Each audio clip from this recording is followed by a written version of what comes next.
Welcome back, man. I know, it's an honor. Oh, it's an honor for me too, man. I appreciate you. Yeah, I know. After seeing Dozer and Edmo get their spot, I was like, man, I want to go back on. Too much fun. Dude, it's like let's see. Uh Barrel was just on. Yep. Like there's so many people in the past few months that from the Mobros.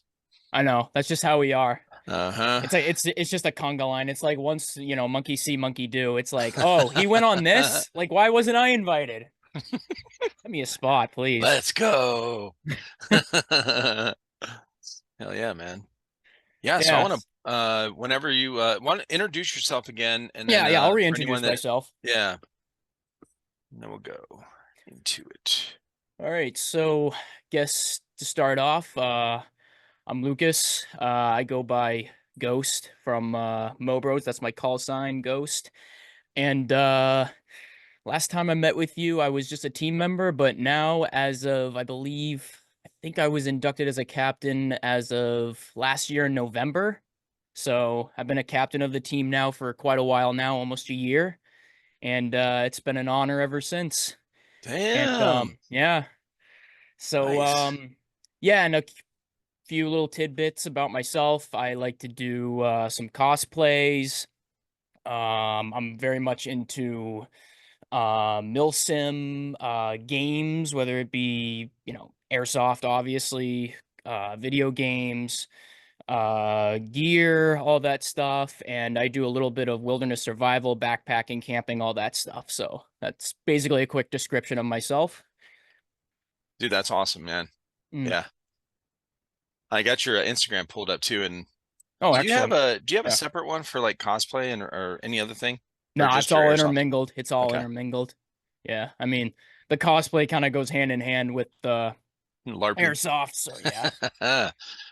Yeah, you got a badass costume, outfit, Yeah. gear, like it's a good Yeah. setup, man. I do have to work on a couple of others. Trying to get around to making. I do have I don't know if you've ever played it's a whole franchise. It's called Stalker. And it's basically, if you ever played Metro, I believe Metro was kind of inspired by uh, uh well, I think it was inspired by a book originally, Yeah. Stalker, and then Metro was inspired by that game. So if that makes any sense. I don't Yeah. exactly know, but um yeah, so it's basically a survival game, post-apocalyptic, Ukraine and Chernobyl, and there's like a bunch of anomalies.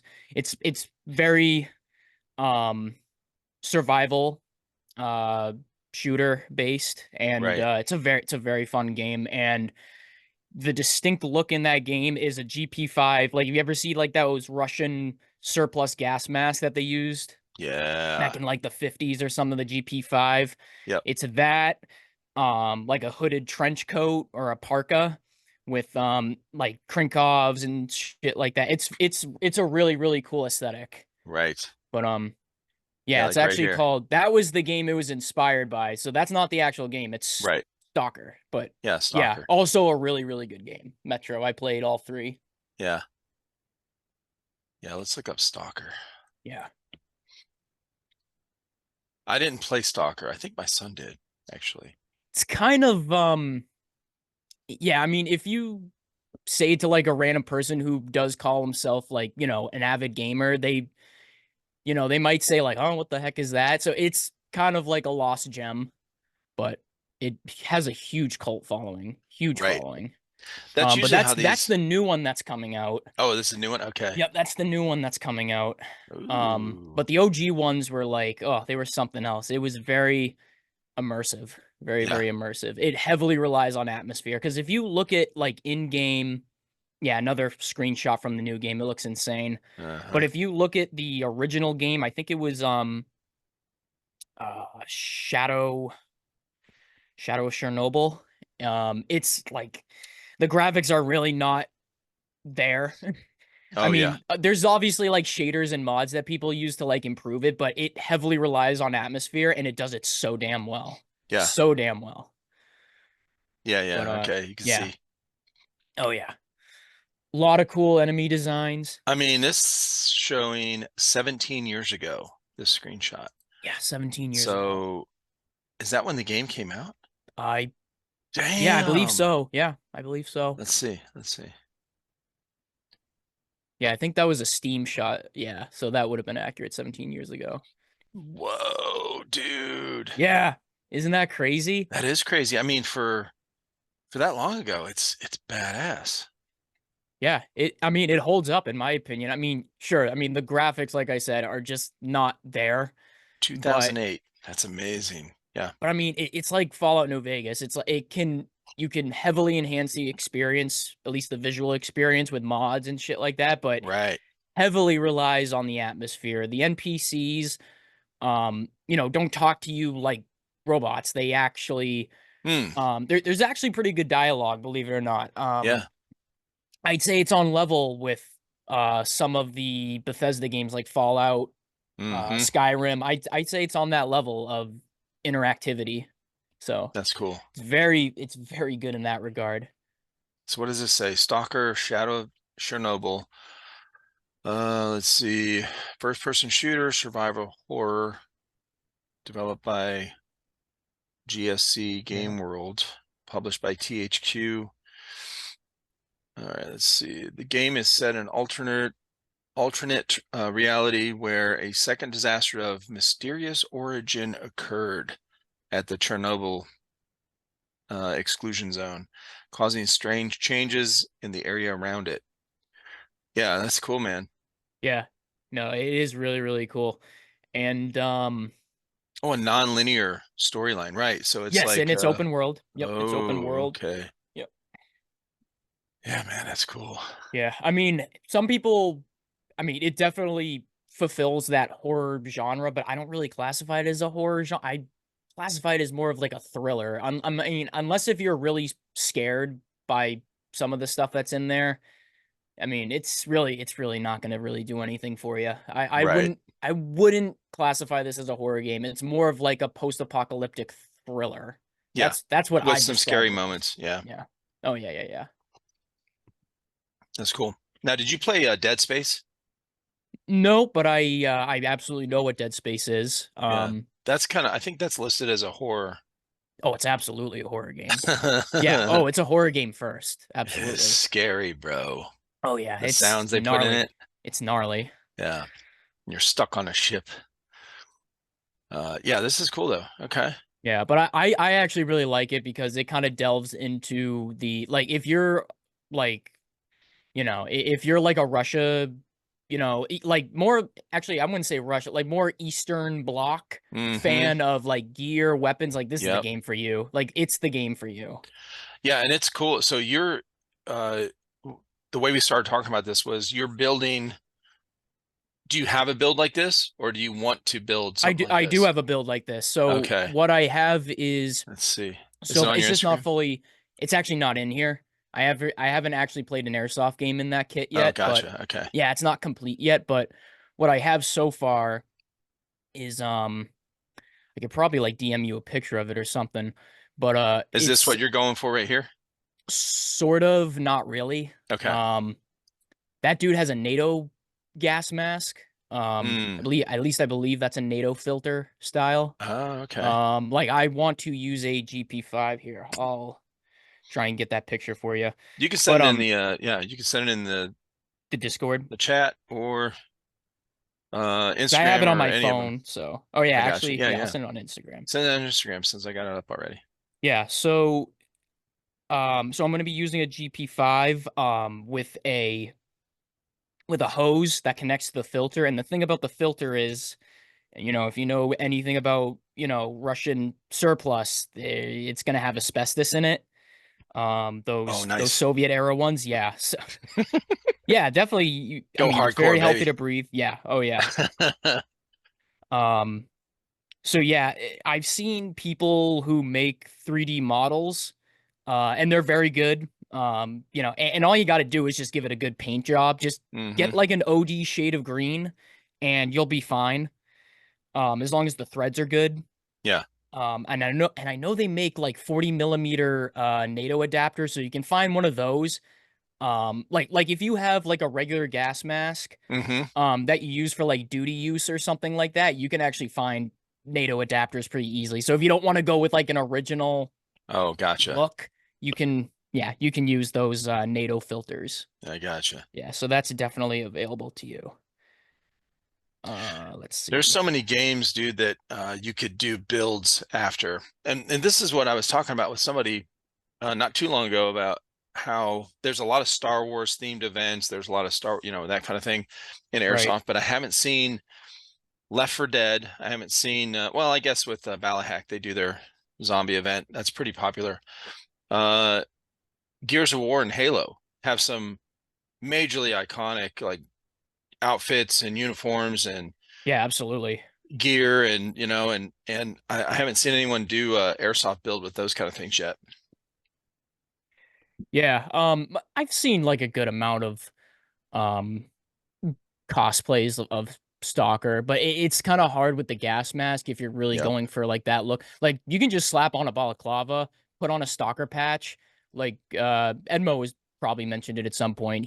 I've seen him wear the duty patch, one of the factions. Mm, In fact, I have that on my patch wall. okay. And I've worn it a couple times. But yeah, I mean, you could just slap on a patch, and as long as it looks mildly Russian, um, you can call yourself, oh, I'm LARPing as a Stalker player. Because really, there's no Yeah. characters to really build. I mean, you can build off a character, Yeah. but it's really in the game, you're really just this kind of random guy who goes into the like the whole objective of the game is there's this anomaly in the center of the reactor or the nuclear facility, Hmm. and it's supposed to grant you a wish.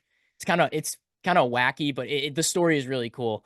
And you're just this random guy who traveled into the exclusion zone, and you're just looking for that facility, and along the way you meet like some other characters. I mean, I'll be honest with you, some of them are just not that memorable.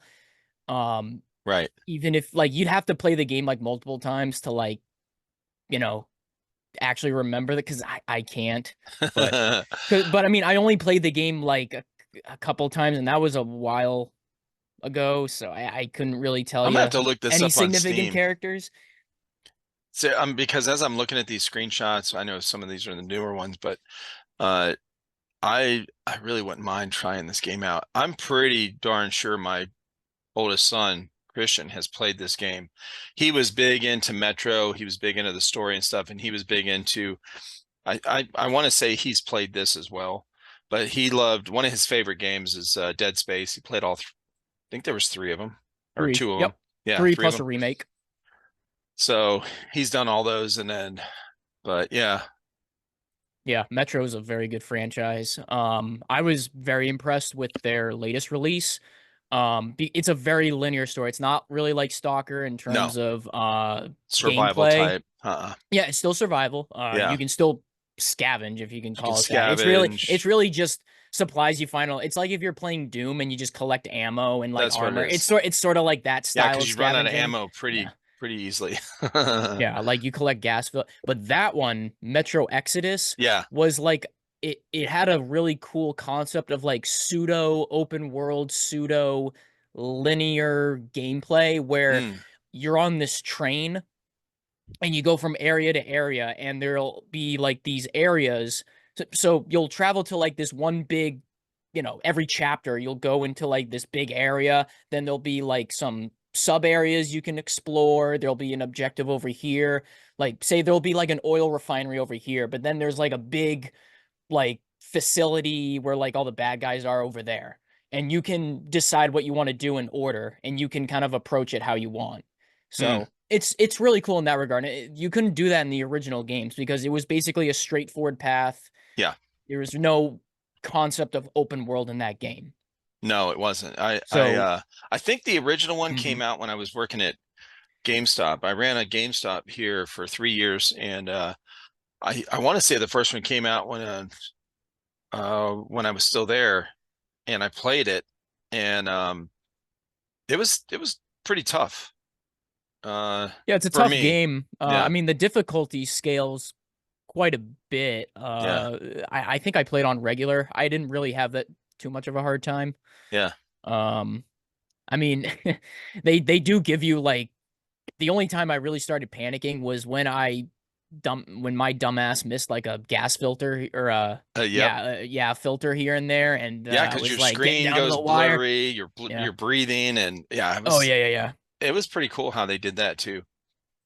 No, but I mean the gunplay I think was pretty good. Yeah, it was. Little too shaky for a Right, game like that. right. I know they're trying to be like pseudo realistic, but Uh-huh. I think it was a solid game, absolutely solid game. Yeah, for sure.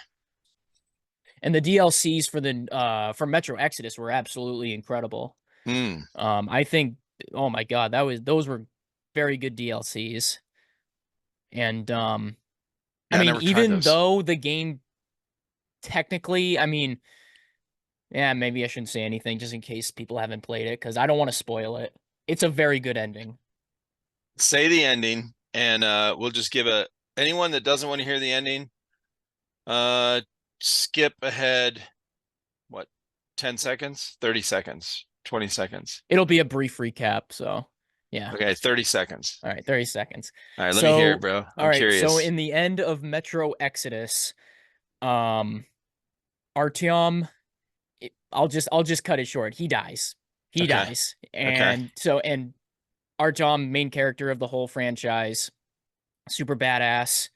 He's kind of like this. He's like the Doom guy. He's like the silent type. So he's like the Russian Doom guy in a way. Mm-hmm. He's pretty cool. And yeah, so and I think his wife was pregnant, left a child behind. It was just the way it was portrayed was just, oh my God, it was so sad because Mm, he like sacrificed himself. I can't remember exactly what he was killed by.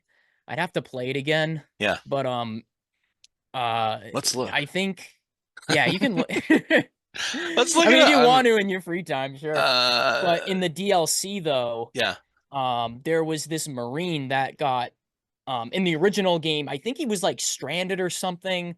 yeah, I don't know, I can't remember how he got there, but he was like, totally, you know, Southern accent. I think he had slight Southern accent. He was a yeah. U.S. Marine, which Okay, is pretty cool because he was like quite a relatable character. yeah, And in his DLC, so like his ending, you could there was a really big cliffhanger. Well, I wouldn't call it a cliffhanger. It depends yeah. on like what you decide on. So Okay, you're trying to hunt this guy down, get his submarine, and the submarine's just about to leave the port, and he's like, uh, you could either destroy the whole thing, ruin his plans, or but you don't get to go home. Uh, Basically, he's trying to get back to America, or um, you you basically go with him. yeah, You So even though he's kind of a bad guy, you get to go with him, but you still see your family, okay, or if they're still alive. You don't that doesn't get revealed. That does not get okay. revealed. Gotcha. Um, so there's two endings. You basically blow up the whole ship. Everybody loves you, but you still, it leaves off with like, oh, I'm still trying to find my way home. I'll try and find some other way. So it Yeah, leaves off on a both endings leave off on a pretty good note in that regard. well, But the we're main gonna but the watch it. main ending had almost had me in tears. It was like, oh Oh, wait a minute. Hold on. Me. We're gonna watch this little short video somebody's got up here.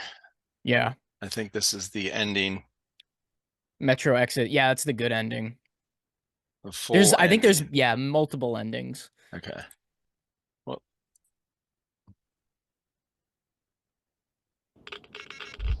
oh, that's 27 minutes. Dang. Yeah, I think what happens is that he gets super irradiated. I think he's trying to save who was it? It was his captain. That I think that's what happened. Mm, He's in like a totally like lead suit, everything, but gets attacked by oh, something. He's stranded. Yeah, it was that thing. And okay. And you can see his gauge. yep. Oh He's yeah, like, yeah, major radiation going on. Yeah, so that's basically what he dies from radiation. I believe that's what happens. They were able to get back on the train, but they weren't able to save him. Stay with me. Hold on. Yeah, Captain Miller. I was almost blanking on the name. Okay. And this is the guy that helps him get. You'll get better now. You found it. You did.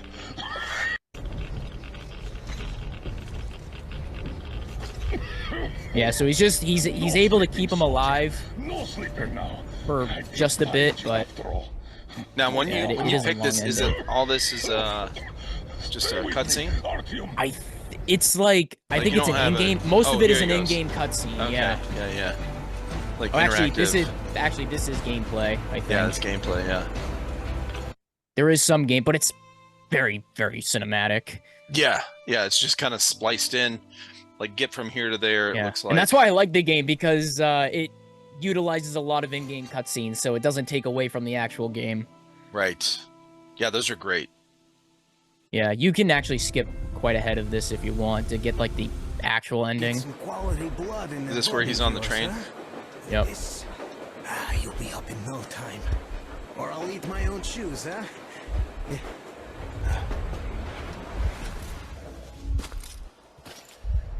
Oh, he must be flashing in and out. Yep. Of reality. It's his fever talking. He's burning up. I really like this place.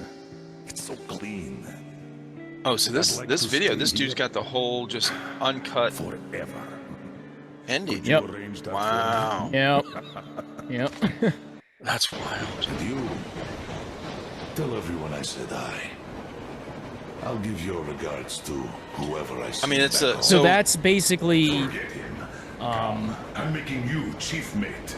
We're in for a long voyage, an eternal one. I forget this- the reference, but that's supposed to be like. So what are you waiting for?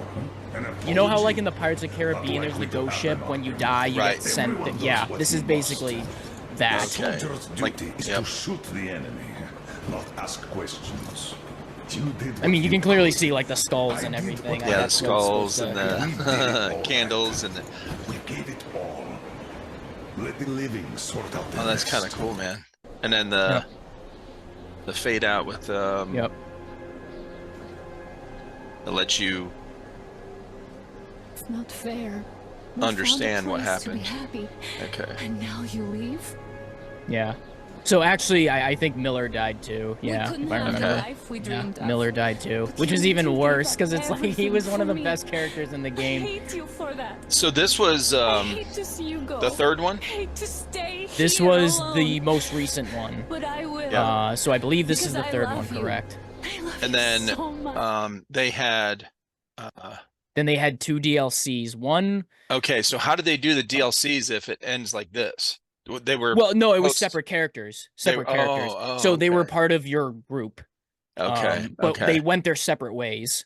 Yeah. Yeah. So, and that was like, Oh, that's like a that's common badass. theme throughout the game. Like every chapter, he's like, oh, I found my purpose. I'm going to leave here. Like Yeah. that kind of happens like every chapter. It's a recurring theme. Okay. So, but I mean, and it is foreshadowing because eventually Artyom leaves, he dies. Right. So, yeah. Oh, that's wild. Dude. It's Okay. very there's a lot of symbolism in that game. It's very narratively well done. Very narratively well done. Mm-hmm. Yeah, I love that. That's cool, man. Yeah, I get into video games that I like a wide variety of games. And I do like those kind where it builds, like the story builds and they build the character and Yeah. You you know, definitely got to have character development. yeah, exactly. Yep. Yeah, that's important. That's what I like. So I'm kind of critical on TV shows and movies that don't take the time to do the character development to explain why they're able to do this or that or whatever. You know, like Yeah. it's frustrating to me because I Yeah. want that little bit backstory, you know? Yeah, I mean, honestly, I don't even watch TV anymore, to be perfectly honest with you. Video games are now my movies and my TV shows, because it's like nowadays, it's like, oh my God, it's like the video game industry has like catapulted Yeah. within the last 10 years, and they have on par, if not better production than movies and TV shows now. Oh, way And better. it's like why would I sit down and watch a movie where I'm like just watching a screen doing nothing, where I can actually interact Yep. with the actual story? You know what I Mm-hmm. mean? It's more impactful, and it's, I don't know, it's way better in my opinion. So that's why I just my TV time is like that. I gave it all up, preserved it into video games. So now those are my TV shows and movies. Right. And that's What are why you I like them. playing? That's why I like them better. Um, What are you so playing now or recently? so right now I'm playing a lot of Arma Okay. 3, Oh yeah. and that's a big MilSim game. Oh yeah. I play with, I mean, I know there's a lot of MilSim groups you can kind of, get involved in for that kind of game, but right now it's just me and a few friends. It's actually, one is a team member, and the other guys are his friends. Occasionally another team member will hop on and play with us. Oh, that's cool. And yeah, we'll play that. We'll play Ready or Not, which is a Oh yeah. like a SWAT shooter. Mm-hmm. Very, very reminiscent of SWAT 4 in those days. Oh yeah.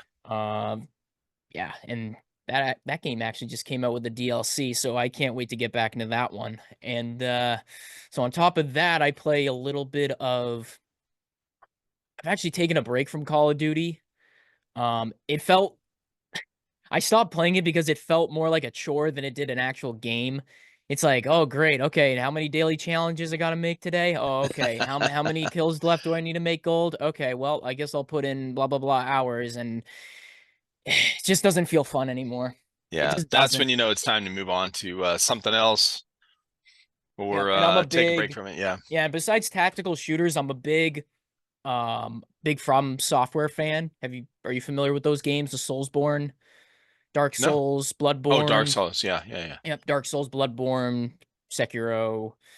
Any Souls like I do like a lot, but the main FromSoft games are my cup of tea. I'm very, very engrossed in Elden Ring right now. I haven't beat the DLC yet, but man, it fucking kicks your ass. Like you kind of have to be like a pseudo masochist to like actually tolerate it, Yeah. because you will torture yourself playing that DLC. It is hard as fuck.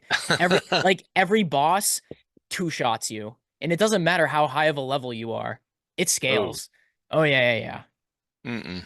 Yeah. Not for me. That's not It's for me. punishing. It's punishing. Absolutely punishing. But the reward when you actually beat it is like so worth it, because then you get bragging rights. That is true. Absolutely get bragging rights. So I played Dark Souls 1, I guess, when it first came out. It came That out was when I was running GameStop. 2011. Uh-huh. So it was yeah. Yeah, so I played the remastered, which was obviously absolute masterpiece. Love it. I played Um, a total of an hour, just over an hour of it. oh, you never beat it? What? Beat it, bro. I didn't even want to play the game. The first 5 minutes, I was like, I hate Oh it. my God, I'm gonna sound But like such a douchebag right now, but Dark Souls is probably the easiest in the series. It's the easiest in the series. You know, you said you played an hour of it, so you probably must have come across one of these guys. You know those Black Knights hmm with the horns on their head, Yeah, or that's the dude horn that kept helmets? killing me. I can parry those guys every single swing. I Yeah, can parry no. them every single swing. They're super easy. Bro, this is how I For was me, at playing. I, least. I was running into the walls trying to fight this guy. Okay, I can't. I just no. I will admit it's a bit clunky, but It was, yeah, it is clunky, but that's but that not. No, also I goes just for the suck. enemies. I just I'm suck. So, I need easy games. Okay, like, uh, you know, Halo is. I can still play Halo. I can still play Call of Duty online, but oh, even with all the sweats now invading that game. no, I don't. I haven't played Call of Duty in. Good God. Oh, 5 years, 4 years. Yeah. Man, 5 years ago was when Black Ops 3 came out. Or no, Yeah. no, later that called no, the Modern Warfare revamp. Okay. So those were the good old days. Man, I can't believe that was 5 years ago. No, I haven't played. I got out of that, man. I stopped trying to keep up with them and get on there and Yeah, I play mean, it. it makes sense. It's It was I was getting a little bored. I needed something a little more depth, something like I played Destiny 2. We started doing some raids here and there and kind of, trying different. There was a lot of options in Destiny, right? You could do yeah. you're searching for these, you could do this and that. So I built up a bunch of characters in all three different styles or whatever in Destiny 2. Spent a lot of time on that a few years ago, and then I went to Division 2. Oh, I love Division 2. I played the shit Dude, out of that. me I too. played the shit out of that game, and I probably should get back to it at some point. But honestly, I think I'll go back to it when the new one comes out. And that's When not are going to they be talking about? for. It's supposed to be Division Homefront.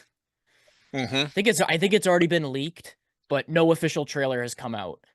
I thought, No, what was I don't think there's been a teaser. It's just been rumored. what's the thing that came out?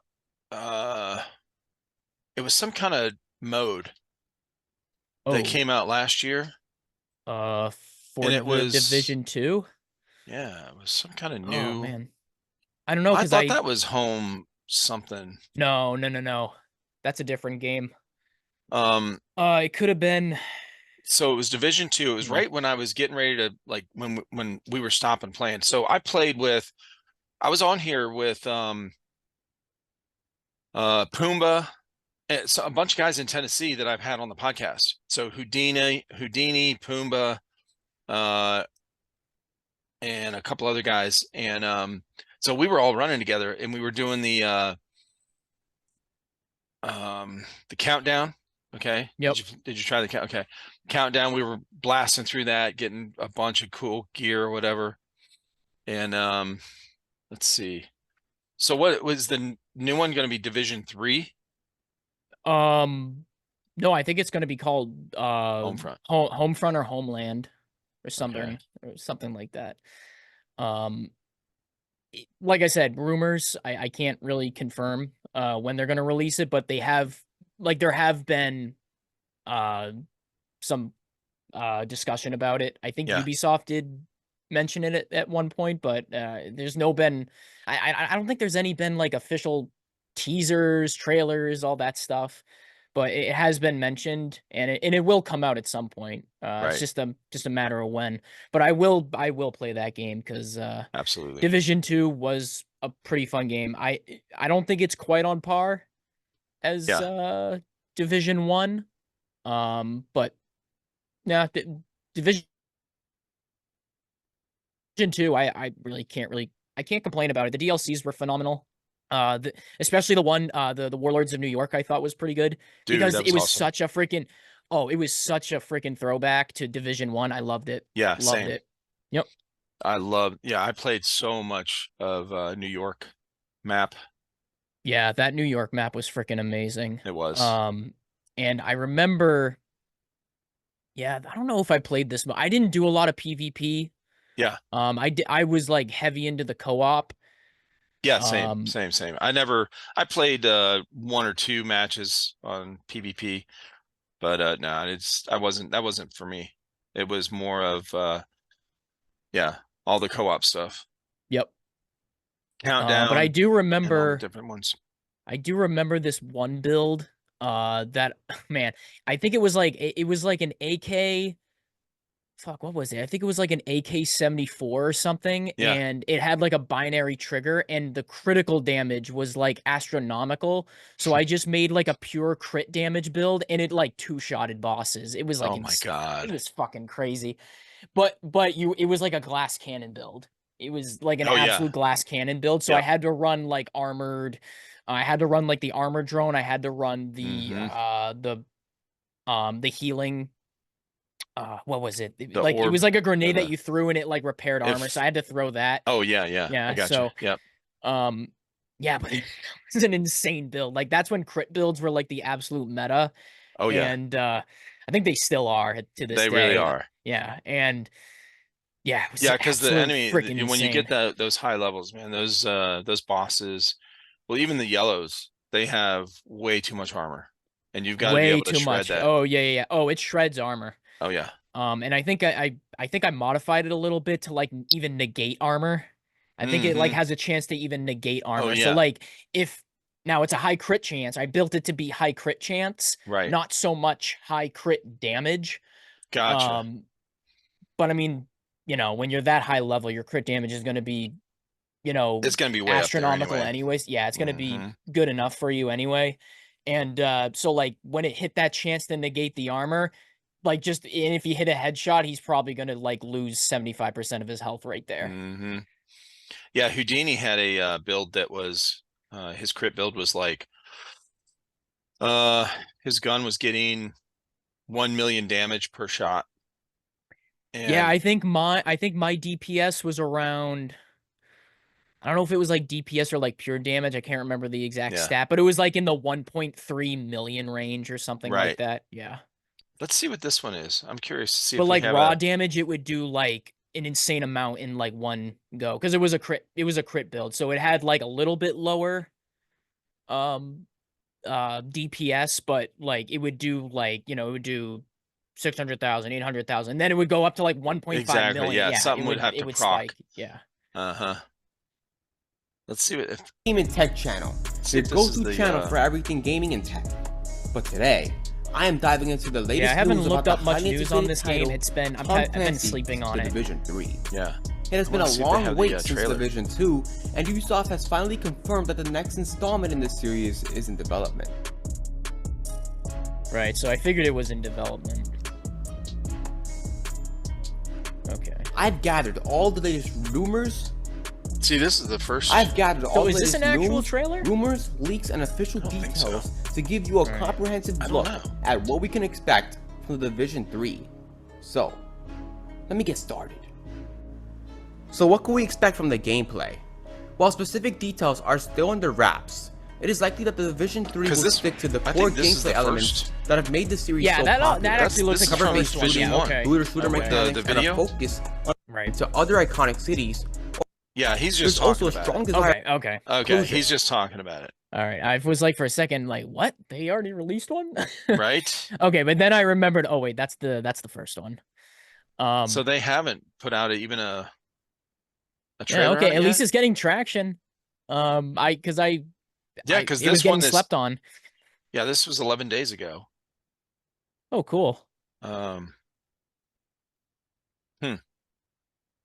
year ago.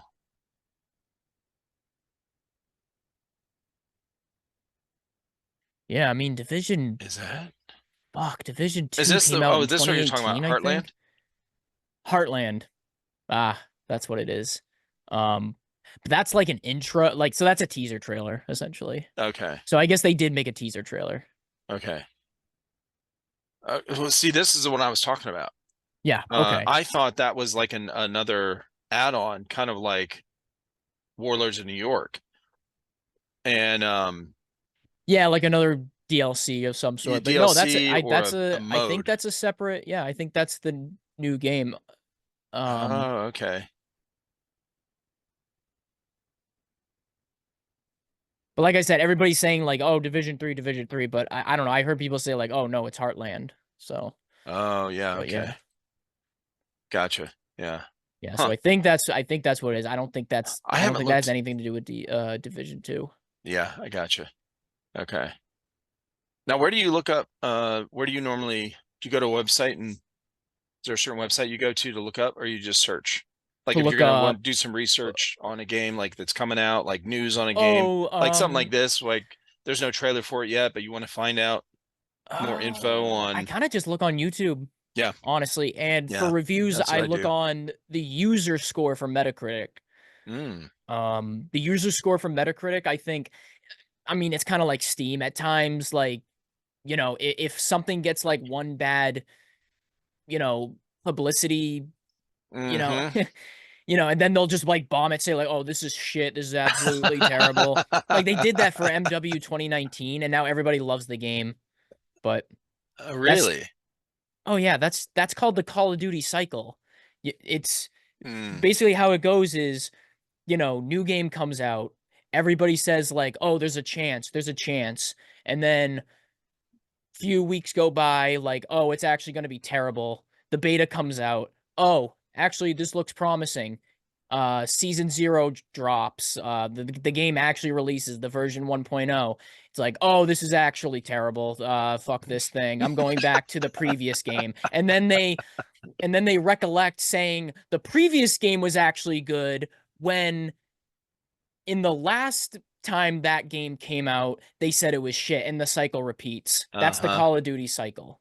That is the Call of Duty cycle. It is literally shit on new game, have hope for the new game, or have cope for the new game, play the actual game, say it's crappy, go back to the old one previously that you said was shit, and then say that was actually good.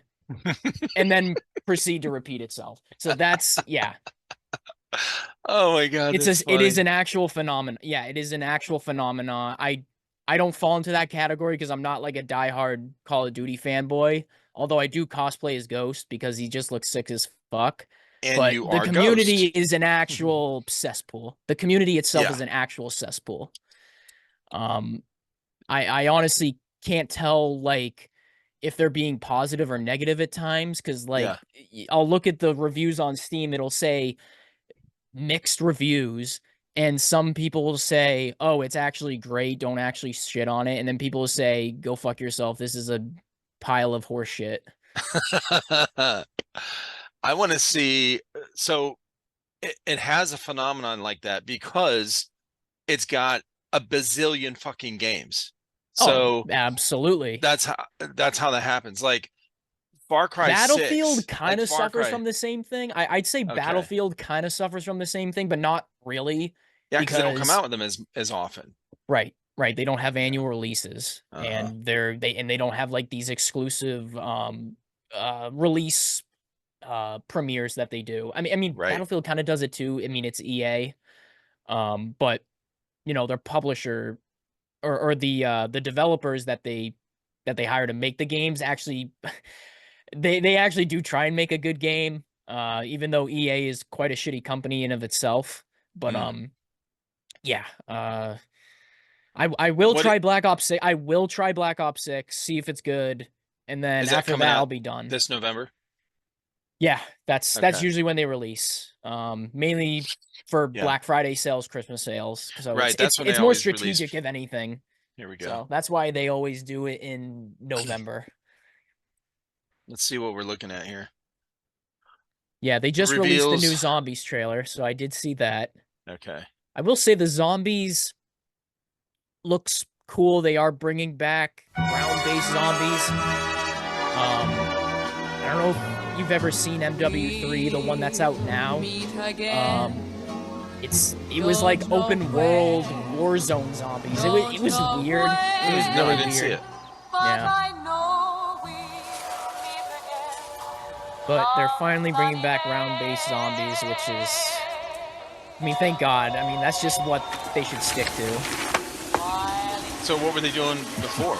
It was like it was open world like Warzone zombies. It was on the Warzone map, but it was like zombies. Gotcha. It was a weird concept. Yeah.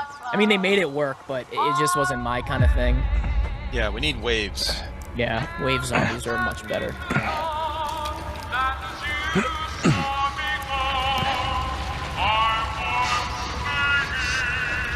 I feel like this this intro right here, the 50s music, is like overdone. For God's sakes! Division was really good at doing that when it came out with you know, with that Christmas music, and then it just it's like, oh, it's all happy and lighthearted, and then everything just falls apart. No, I like games that do that. Fallout does it. Yeah. Metro did it too. Something's wrong with Sam. Dimensional breaches are occurring across the facility. Just builds a good atmosphere. Right. Yeah, and he's got the Wonder Waff there. It's pretty.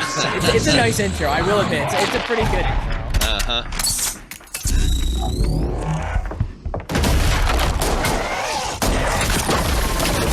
Oh shit. Blanchard, secure the command post. Call in response teams. Get Liberty Falls locked down. Copy? Copy.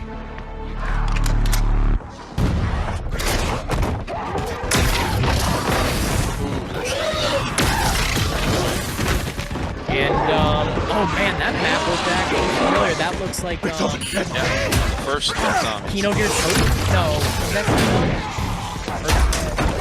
that's either Doriz or Kino. It looks like the one from the very first zombie one. No, that would be Black Ops. No, it's a Black Ops. Isn't that the first zombie one they did? Was no, not Neuron Totem was the first one they made in World at War. Kino Gear Totem was Black Ops 1. Okay. But I was saying that staircase looked very familiar, right? Because that's in Kino, so I think they will be. Okay. They did rumor something about bringing back Kino, which is one of the best maps in my opinion. But Edward, I already am. Yeah, so they're obviously kind of, you know, doing some freaking fan service there, but I mean, Kino Gear Totem is a great map. It's a great map. I mean, there's a reason why they kept it in Black Ops 3. It's good. So let's see, how many Call of Duty games are there? 20, like 23. Is Actually, it really? I'm gonna say 23. I'm gonna put in my right. guess, 23. Let's find out. Let's find out. You think it'll say on here? Because I think 2002 was, I believe, the first Call of Duty.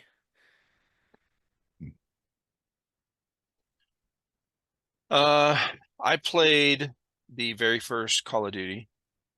It's actually 1 good. and 2. Oh, it's very good. Yeah. Yeah. Yeah, because I wanted to get all the achievements. Let's see. How many Call of Duty games are there?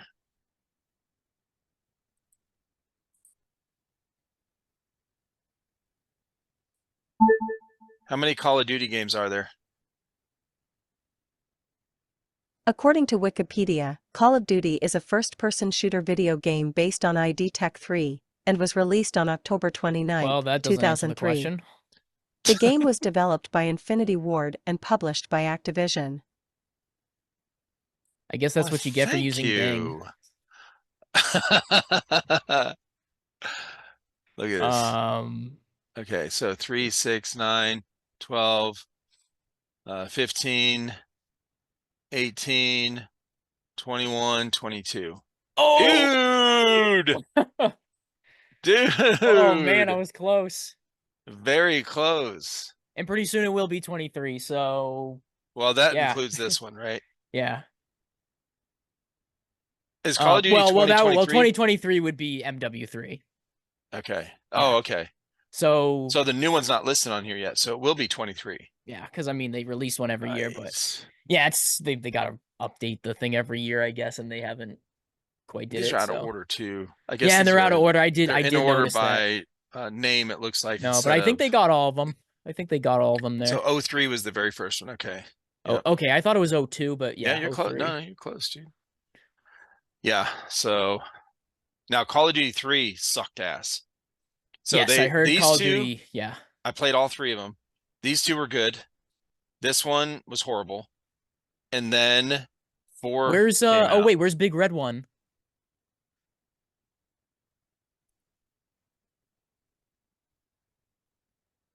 They don't even have Big Red One on there. What the hell? What do you mean?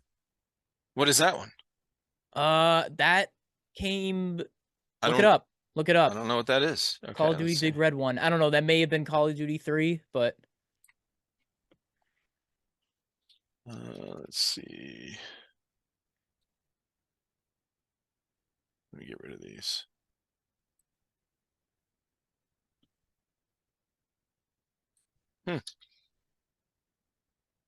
Call of Duty 2, Big Red One. Okay, it was 2. Oh, I didn't know that was 2. Okay. For some reason I thought it was like a standalone game that was I remember. because Okay. I see it on there. I remember seeing that on there. Okay. Dude, that's pretty Okay. intense. That was a good game, man. It was good. But yeah, Yeah, 3 Call of came out Duty, and yeah. it bombed. And then 4 came out And then 4 just absolutely and that's what revived started this it. whole thing. 4 started this whole thing. Yep. Pretty much. And Well, then because 4 was the first one to have the multiplayer. was it? Yeah. Really? Oh, I didn't know that. Yeah, because I these thought two I thought it was 3 that had the multiplayer. Oh, I don't know. Let's I find mean out. it might have. Thought Let's 3 find came out with a out. multiplayer. If it did, I certainly didn't ever play it multiplayer. Let's see.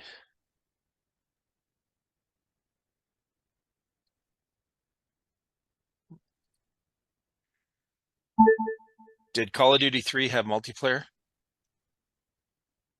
According to Wikipedia, in addition to the single-player campaign, Call of Duty 3 features a wide range of Oh. multiplayer modes for players to participate in, each team Yeah, it allowing did. up to 24 on Yep. the PlayStation 3 and the Xbox 360, and 16 for the PlayStation 2 and Xbox in a single match.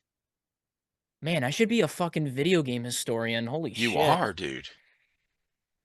You are. Like It's amazing. I barely even knew what was going on at that time. Like, how old were you? Like 5?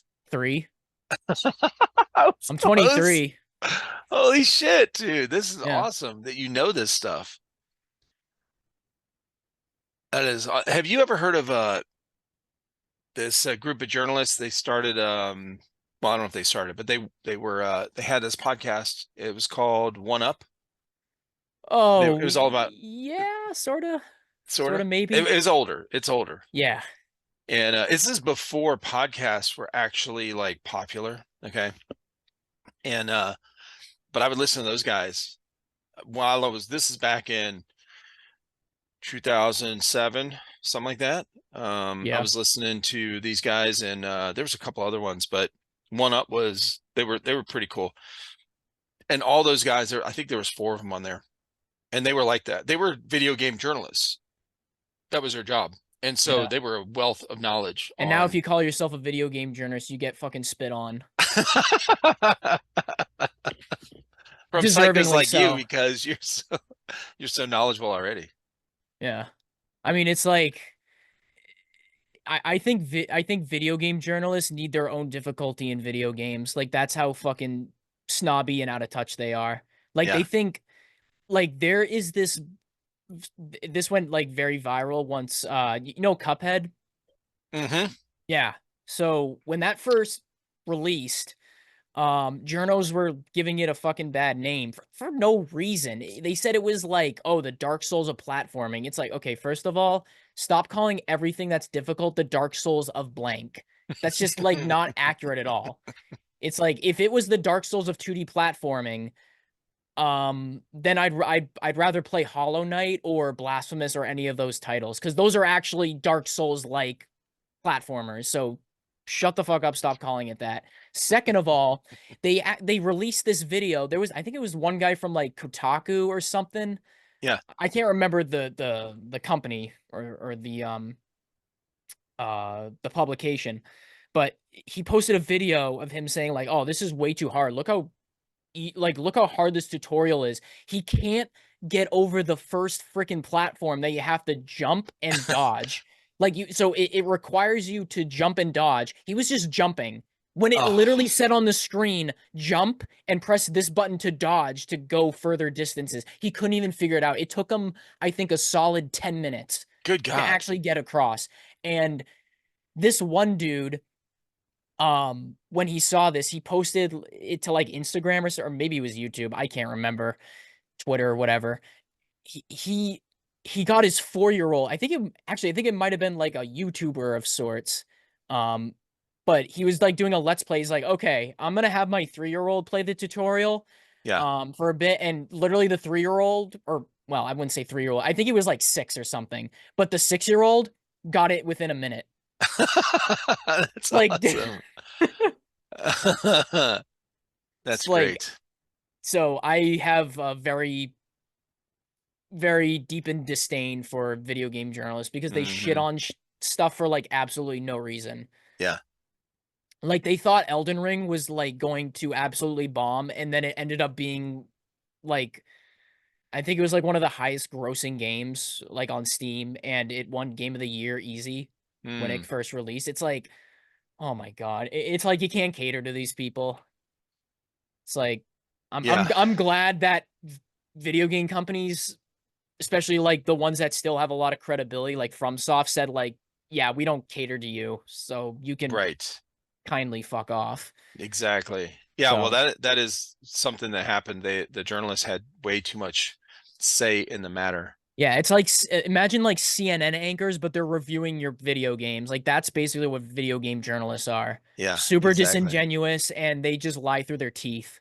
It's Right. ridiculous. And then when Ubisoft, I don't know if you heard about this, when Ubisoft makes like, we're like, oh, we're finally gonna make a samurai Assassin's Creed. It's like, okay, well, Ghost of Tsushima already came out, and that was already fire. So it's so everybody's saying like, okay, how can you top that? You know, Right. because Ghost of Tsushima was an absolute fire game. So, and I didn't play that Ubisoft one, was like, actually. okay, hold my beer, and they released this trailer. Now they totally fucking flopped. They released this they released this trailer of like this black guy in like a samurai armor. It's like, who the hell is this? And he said like, oh, this is Yasuke. He was a samurai retainer, or he was an actual retainer. It's like, okay, so you just like you just pinpricked or like grabbed a needle out of a haystack saying like, oh, we actually found this one random historical record. We don't even know if he was actually a samurai. They just found a black guy in Japan and just said like, okay, let's just put him on the cover. You can't. No, back then you could not become a like it was like royalty almost. Like you had to have some kind of line. I think he came from like Portugal or something. No. As like some sort of servant, and I guess he stayed there. No. And yeah, but it didn't make any sense. And everybody just shitted on Ubisoft for that. Nah, dude. No. Yeah. Like it was even absolutely ridiculous. Like even Karate Kid being trained with Mr. Miyagi ain't becoming like one of the samurai dudes there, you know, the trainers and the, you know, dude, no. Yeah, it was absolutely ridiculous. Like that's the shit that gets me pissed off. Yeah. And it's like what does that say to like actual Japanese people? It's like you just spit on them, dude. You spit on their heritage. Yeah, exactly. It's like so much for cultural appropriation, but it is, dude. Like, that's the annoying part. You know, it's like people will get mad at like, I don't know, Katy Perry at a concert, like a Japanese dress, and like all the white women will say like, oh, this is so racist somehow, and cultural appropriative or whatever the term is now. Yeah. And like they'll go to Japan and say like, hey, what's your opinion on Katy Perry wearing this oriental dress? He's like, oh, that's actually freaking awesome. Yeah, keep they're doing like, it. yeah, that's cool. They're like, the Japanese people are like, yeah, keep doing it. We love it. Duh. What?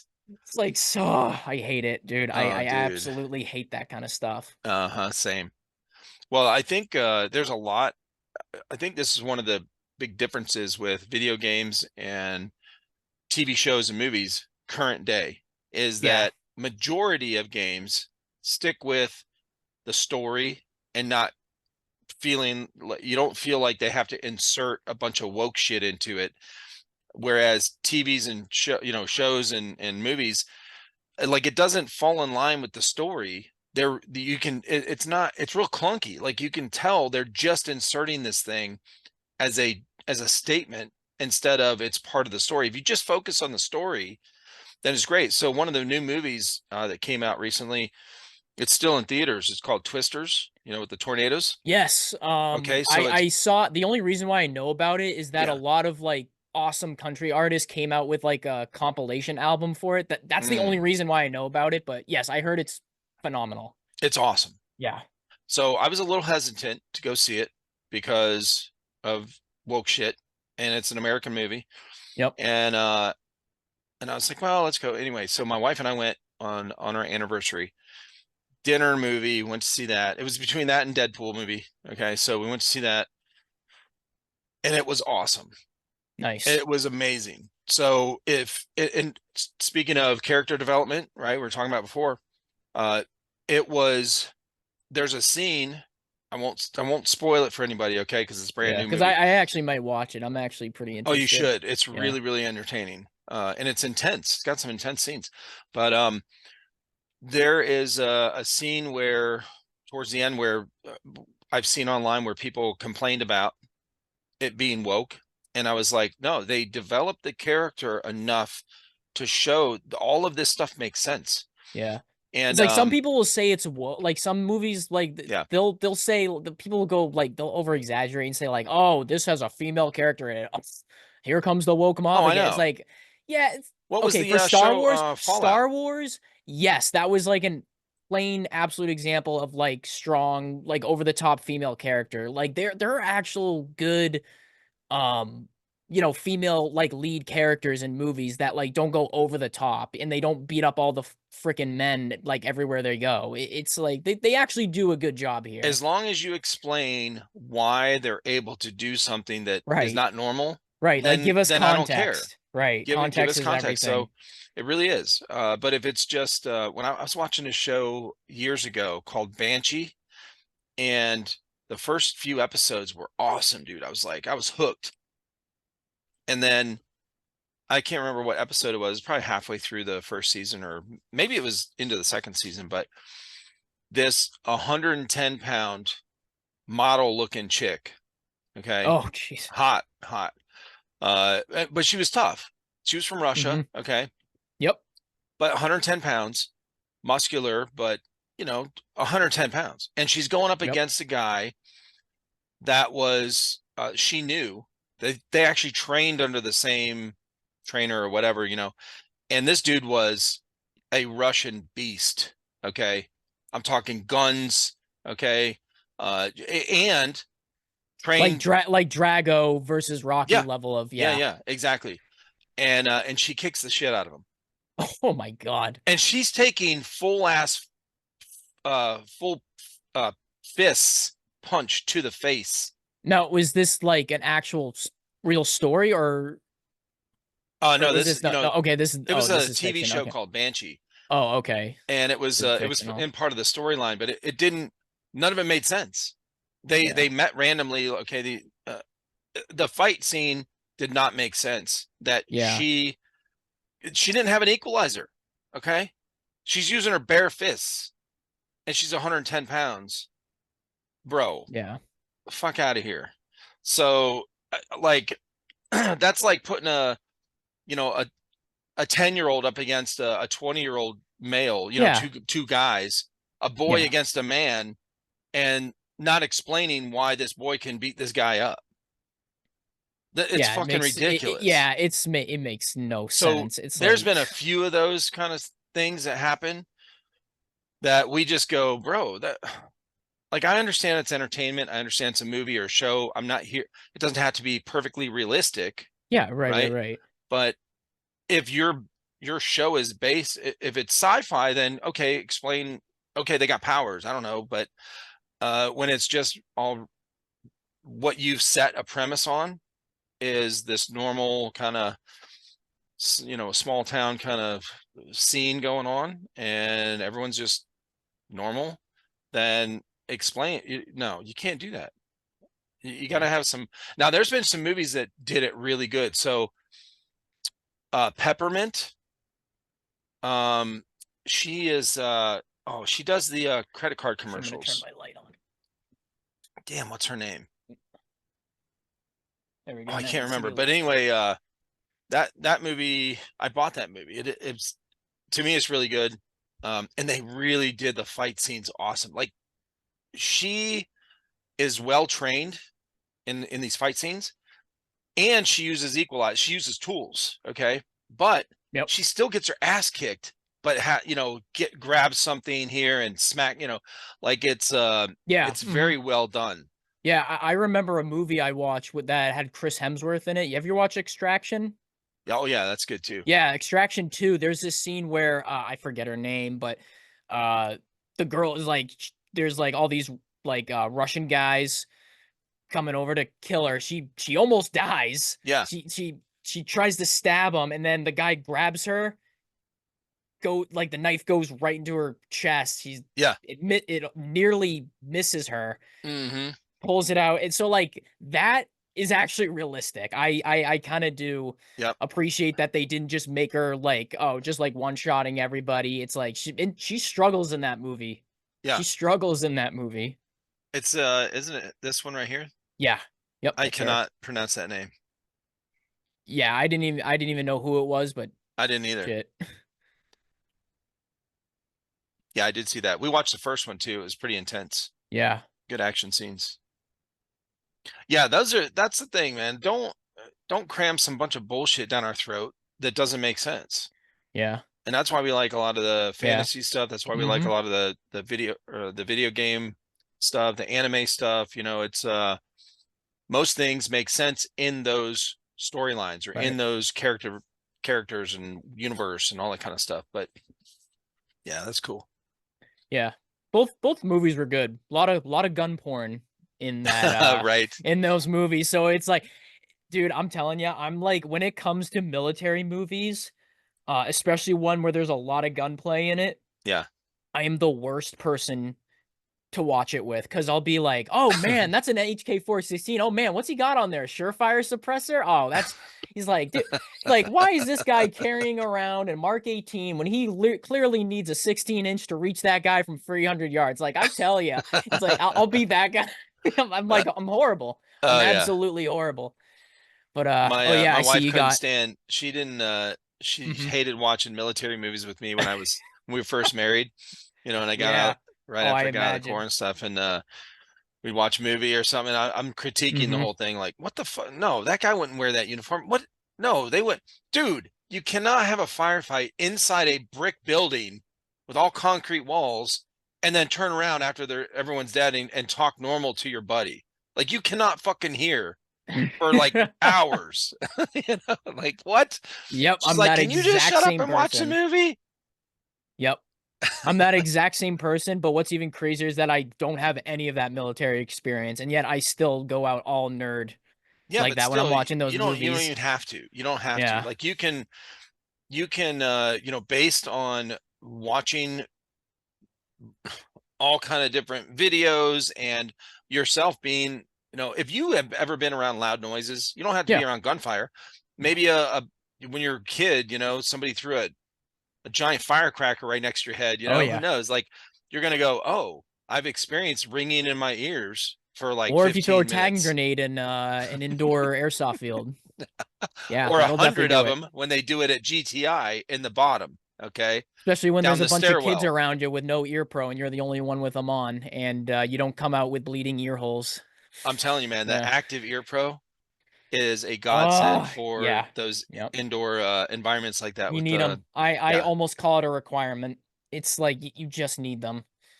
It's amazing. You know what I use it for now? My boys haven't played Airsoft in almost 3 years, I guess, but since I started doing these podcasts, and they had one of their Surefire. I don't know. It's not Surefire. Shit, I can't remember what it's called. Probably Peltor. It's replica the active of some ear sort. pro. Yeah. And I use it now for like when I'm doing lawn mowing. Yeah, mowing, and also yeah, for sure. And remodels, you know, so like when I was redoing my house, if I have to cut something, you know, circular saw, something like that, I use it. I never used to you know, cover my ears for any of that stuff, but the circular saw stuff, some of those high pitched noises really stay with me, and it really kind of irritates me, to be honest. So like I'll be I don't know, I think it's a trigger because it really bothers me, so I have to plug my ears. No, I get that. I mean I'm in a machine shop all day, and oh, you know. Oh yeah, we have especially when you're an idiot and you don't set your tools right, and the freaking tools crashes right down on the fucking fixture, and then it creates a Oh, believe me, it's happened more than once. It's happened more than once, and it's not a good sound you want to hear. Not a good sound.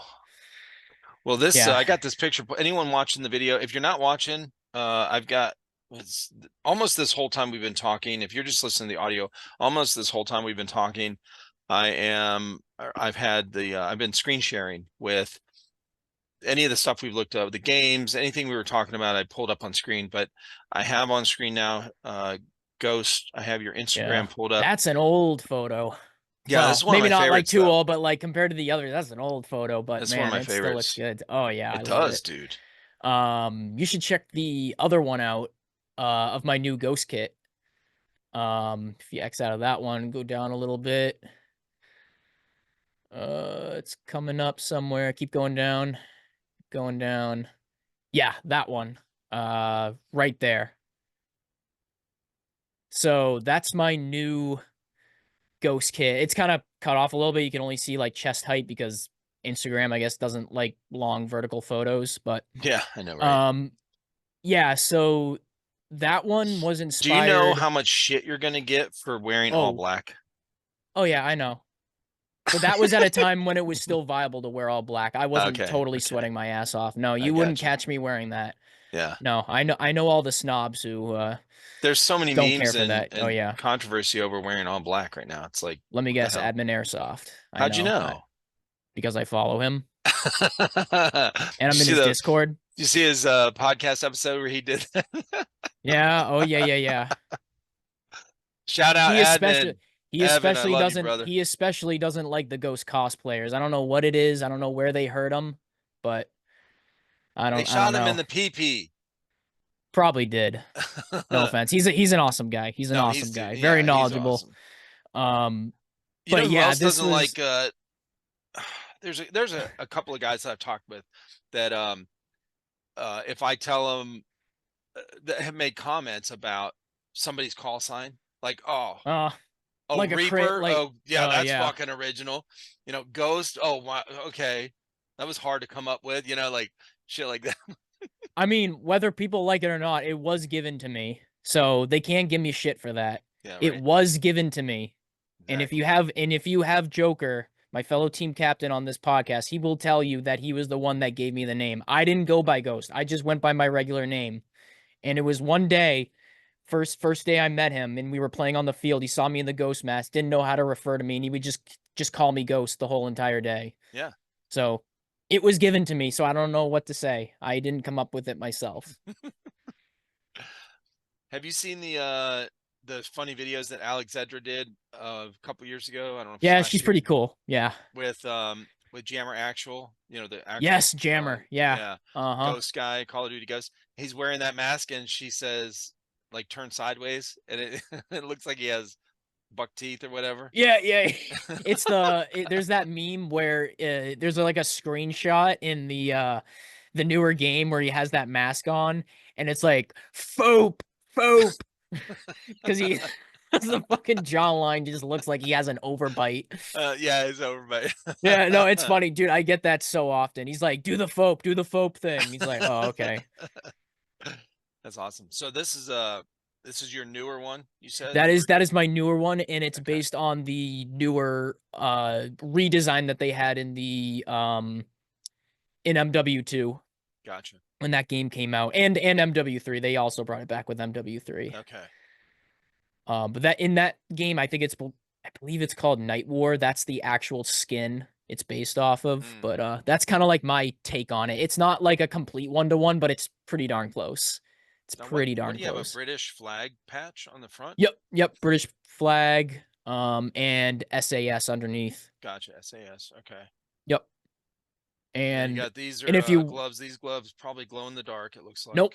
Oh no. Why would I want glow in the dark gloves? Because you want to be tactical, not tactical.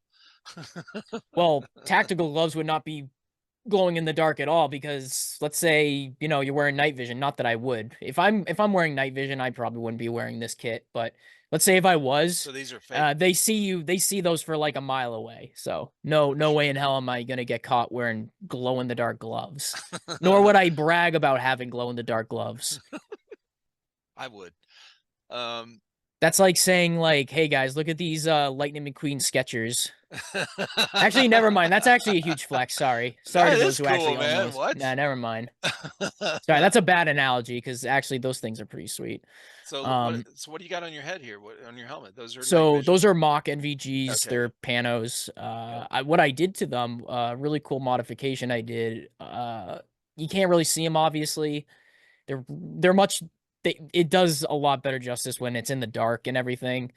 Unfortunately, I don't have a picture on my Instagram of that, but I put these wireless LED lights in them, so you can have like the white phosphor color coming off of the inside, so it gives it an authentic look, That's more cool. realistic look. So it's yeah, almost like glow in the dark. and yeah. So for the helmet, I just have like a typical Airsoft helmet. I didn't go all out on the helmet. I didn't go out on the Will. It's not a real Wilcox mount either. It's like I didn't want to spend that much money. The comm setup, I mean, it's usable. It's absolutely usable. But like I said, they're Peltor replicas. Let's see. I do have that's my Oh, there we go. honey See a badger. little That's my more of your- Crytek that I kind of disguised as a honey badger. It's not the best looking, but I do plan on actually making a honey badger clone with that thing, so it should be. My plan is to get it done by next year. And let's see. So for a chest, What is your? It looks like you have a drop leg holster, and yes, also... I do have a So realistically, I'm not a fan of drop leg holsters, but since this is a cosplay, I wanted to make it as one-to-one as possible. So I went with, I did actually go with a really good real steel quality holster. I went with G Code. I really love G Code. So I went with that because I'm just familiar with their products. I mean, Safariland is good too, but they're a little bit on the more budget end while still getting like that good, real steel quality for actual firearms. The retention's amazing. I really like their level 2 duty holsters. They're amazing. And I got one with the felt finish on it, so it has like a more matte look to it. So I figured just go with that, and it looks nice. It really does look nice. Yeah, that's cool. And then for a belt, I'm wearing a 3-row battle belt, like a padded belt. It's sort of like a rigger's belt. And that's a Warrior Assault Systems. Believe it or not, I couldn't even find that in the States. I had to like get it shipped from Britain.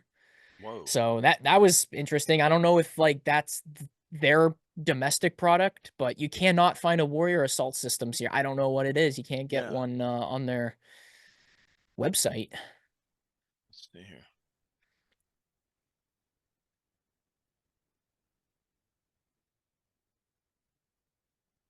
Are they an American-based Yeah, company? we're a UK company. It says it right there. UK. UK Oh, company. yeah. Yep. Okay. And I believe they do make battle tested. Yeah. So they actually do have service with the military. Real, yep. It's a good belt. It's good. Wonder if they it really does serve me well. I would imagine if if they're popular enough, they're gonna have eventually. Oh, I mean, I see a lot of UK airsofters wear their stuff. Yeah, they're gonna have some I think Kicking Mustang mentioned something about them. I know a Novrich, I think, mentioned them too. Like in Europe, like they're huge in Europe. Yeah, huge. Right. It looks like they got some dealers here in America too. Oh, they do. Okay, yeah, so maybe. Well, that's what I was curious about. Oh, and they have one in Wait, they have one in Massachusetts. Wait a minute. Is that where you're at? Hold on. Zoom. Yeah. Oh, yeah. I'm in Massachusetts. Are you Hold on. Oh, good Lord. Why is it doing that? I was about to say that looks like near the Worcester area, like Midland, Mass. Like, let me see if I can. No, it's not doing that. Oh, can you not zoom in anymore? That's weird. Here we go. So that looks like. Oh yeah, Worcester. Yep. What? Is that right by you? No, I'm like. No, I'm like in the northeastern. Yeah, right near Worcester. Down Zero Training. Down Zero Training. I've never heard of them, but now I'm interested because Hmm. we don't have many tactical dealership. I mean, there's a 511 30 minutes from me, which is Yeah. cool. But maybe when I'm traveling out west, maybe I hit them up. That sounds pretty cool. Yeah, that does sound cool. Right in fucking Massachusetts. I never would have thought. Right? I know, considering that we're such a cuck state, you can't have any fun here. Oh my god, you should see this new gun law, dude. It's like I don't want to Really? get really into it. I don't want to get into it because I'm gonna get really pissed off and I'm gonna get fired up because I hate this fucking state. What And I thought Mass. No, I'm thinking of Maine. Never mind. I was gonna say I thought Mass Maine was is like 10 times better than what I Mass was gonna is. say Like, Maine is. I think they have constitutional carry in Maine.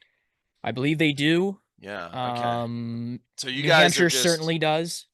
Mass is just all. They are attempting to ban all semi-automatics. Full stop. No, fuck that. We bro. will be worse than California. No. And on top of that, they're going to try and ban 3D printers that can make assault weapons. Like, how? It's like, again, I don't want to get into it because I'm going to get fucking pissed off. Like, you don't, like... Dude, what the hell, man? I hate this state. I hate it. Well, let me give, we don't go into politics too much on here because I know I just didn't want to get like super that's off a rule, subject. not because that's a rule. That's not even, I don't have any rules. But mostly because it is frustrating, but I've said it, numerous times, and I'll say it again. If you don't, and I'm not saying this to you personally, okay? Yeah. But if you don't want your state to be a shithole run by dumbasses, you have to start voting at the local level, because guess who becomes governors? Mayors. Yep. Okay. Mayors. And who becomes mayors? State city or city councilmen. boards. City boards. Yeah, that's right. Yep. So you have got to be involved. People, listen. Yep. Get involved with your local politics. I'm telling you, that doesn't mean you have to watch politics all the time and stay up on all that shit that's so negative and all that. You don't have to do that. Just follow your local politics, because those people eventually run your state. Right. And then then where do they go? They run the country. Okay. So yeah, it's important, man. Be involved in your local elections. Yep. It's really absolutely. important. That's what I tell people to do. And it doesn't, you don't have to spend a lot of time. They have a lot of cities have a lot of resources now where you can go in. They'll videotape their meetings, their council meetings, their Yep, everything's mayoral recorded. meetings. Yep. Everything's recorded now. Everything's recorded. So and by the way, it's per the Constitution, they have to let you speak everything on their sites, and they have to put out a forum or make something where you are informed or can be informed. Now, unfortunately, because of the powers that don't want us to be informed, it's not listed on the mainstream news. They're not purposely doing that. It's probably because the mainstream news, people would turn it off, right? Yep. I guess, there's C-SPAN, but that doesn't do your local stuff. But it's more you federal. have to go search it out. So you're gonna have to do a little bit of work, but go on your local websites, your local politicians' websites, and follow a lot of that stuff and see what's going on. Yeah, it's not hard. I mean, you got it right at your fingertips. It's just that they don't 100%. tell us about this, And then you can have a say in if you flood their office with "don't vote on this bill about guns," then yep. There are a few people in the airsoft community that are trying to get involved, but it's like, I don't know how much success they're gonna have. I mean, this is I'm just gonna say it bluntly. It's controlled by Democrats. oh, for sure. Like 2 to 1. Knows. It's like, it's not even fair. Yeah, everyone knows that the whoever's trying to take the guns is Democrats. It's just, that's just who it is, and there's no other way to put it. And, that's what I've it said kind of before. sucks because like and things, it's just not the guns, it's the economy, it's like the house prices. We are the most expensive state to live in. Really? I think we just edged out California. Whoa. Or just behind California. That's But yeah, we crazy. are I one of the didn't know most that. expensive states to live in. I did not know And that. now, typical residents are seeing this and they're moving up to New Hampshire, but they're bringing their politics with them. Now they're taking over New Hampshire. It's fucking ugh. How do people? I don't understand how people don't learn from their mistakes. Cognitive Just doesn't- dissonance. Yeah. They just they just can't handle the fact that they're wrong, and they just ignore all the external factors of how their policies affect everybody else, because they just think of themselves of a, it's like they just think of themselves on an individual level, on a microcosm. Like nothing happens in a vacuum. It's like you vote for someone, they invoke those policies based on the will of their voters, right? So it's, it's like I hate to use the language of Karl Marx here, but we are a collective in a way. It's like there is a lot of truth to that, which is why getting involved in your local community is so important. And for sure, that's why things are so shitty now, because the bad people are taking advantage of that.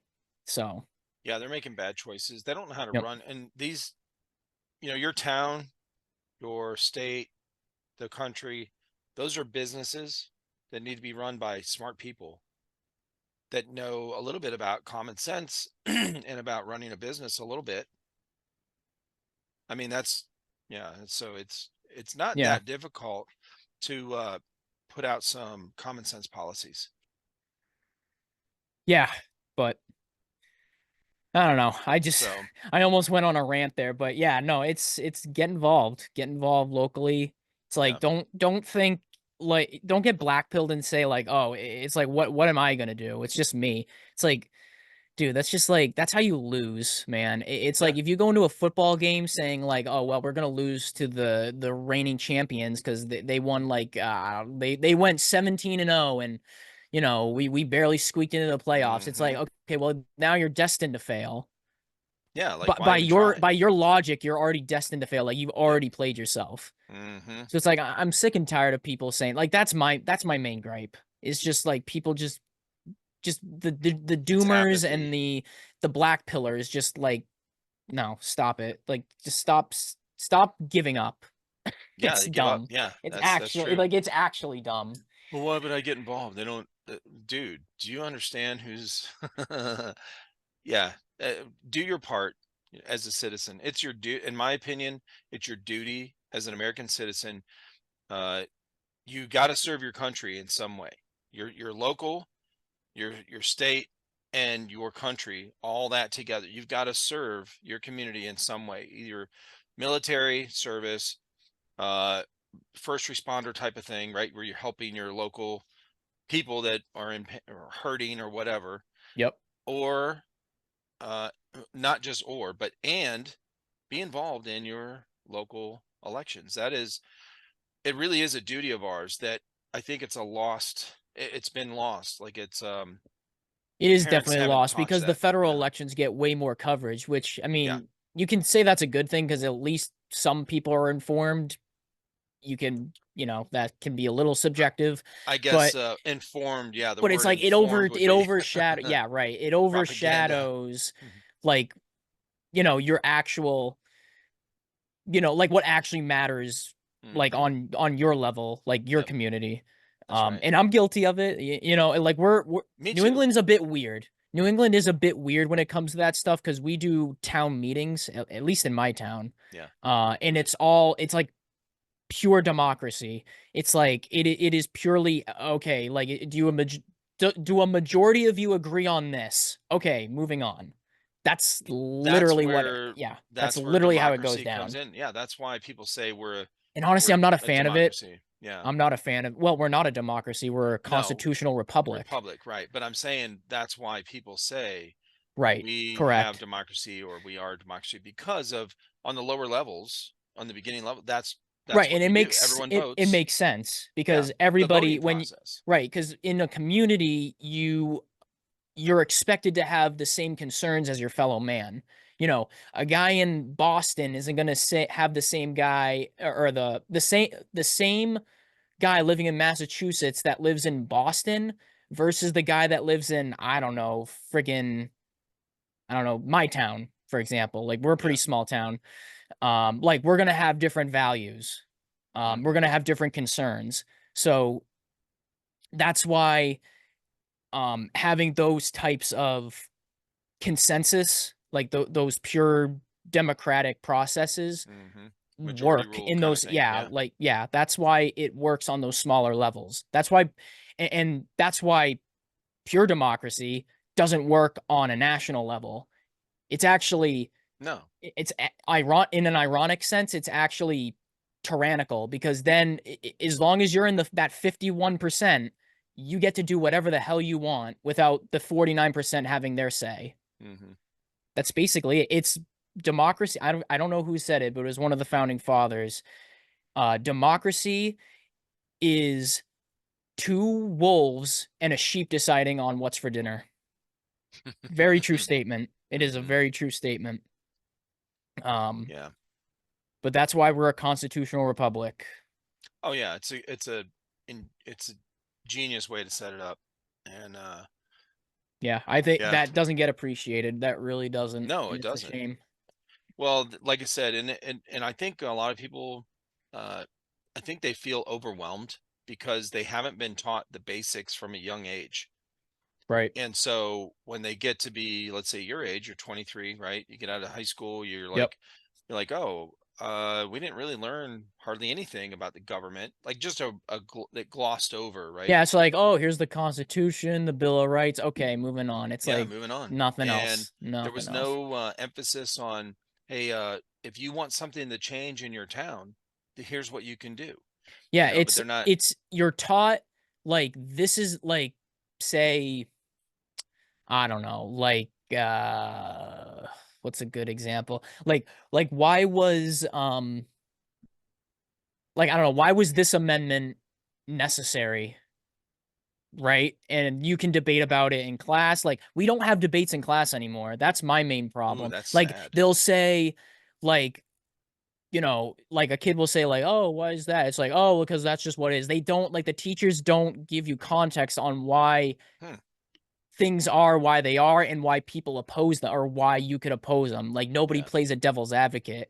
You know what I mean? It's like you're just taught to assume this is good, this is how it should be, move on. And that's how they get indoctrinated, because, they're just taught, like, if you have, like, a liberal teacher, you're gonna, they're gonna teach you more about, this side of American history rather than this side of American history.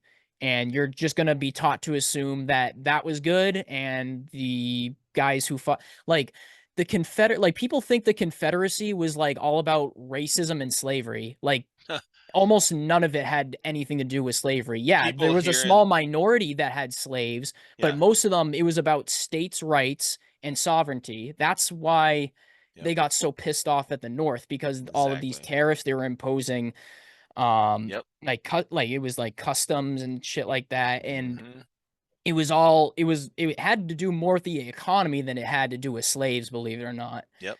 And we're not taught that. We're just we just assume that they're just a bunch of hillbilly hicks who just hated black people. Listen, bro, down here in South Carolina, there's still, I see the Confederate flag every day when I drive around.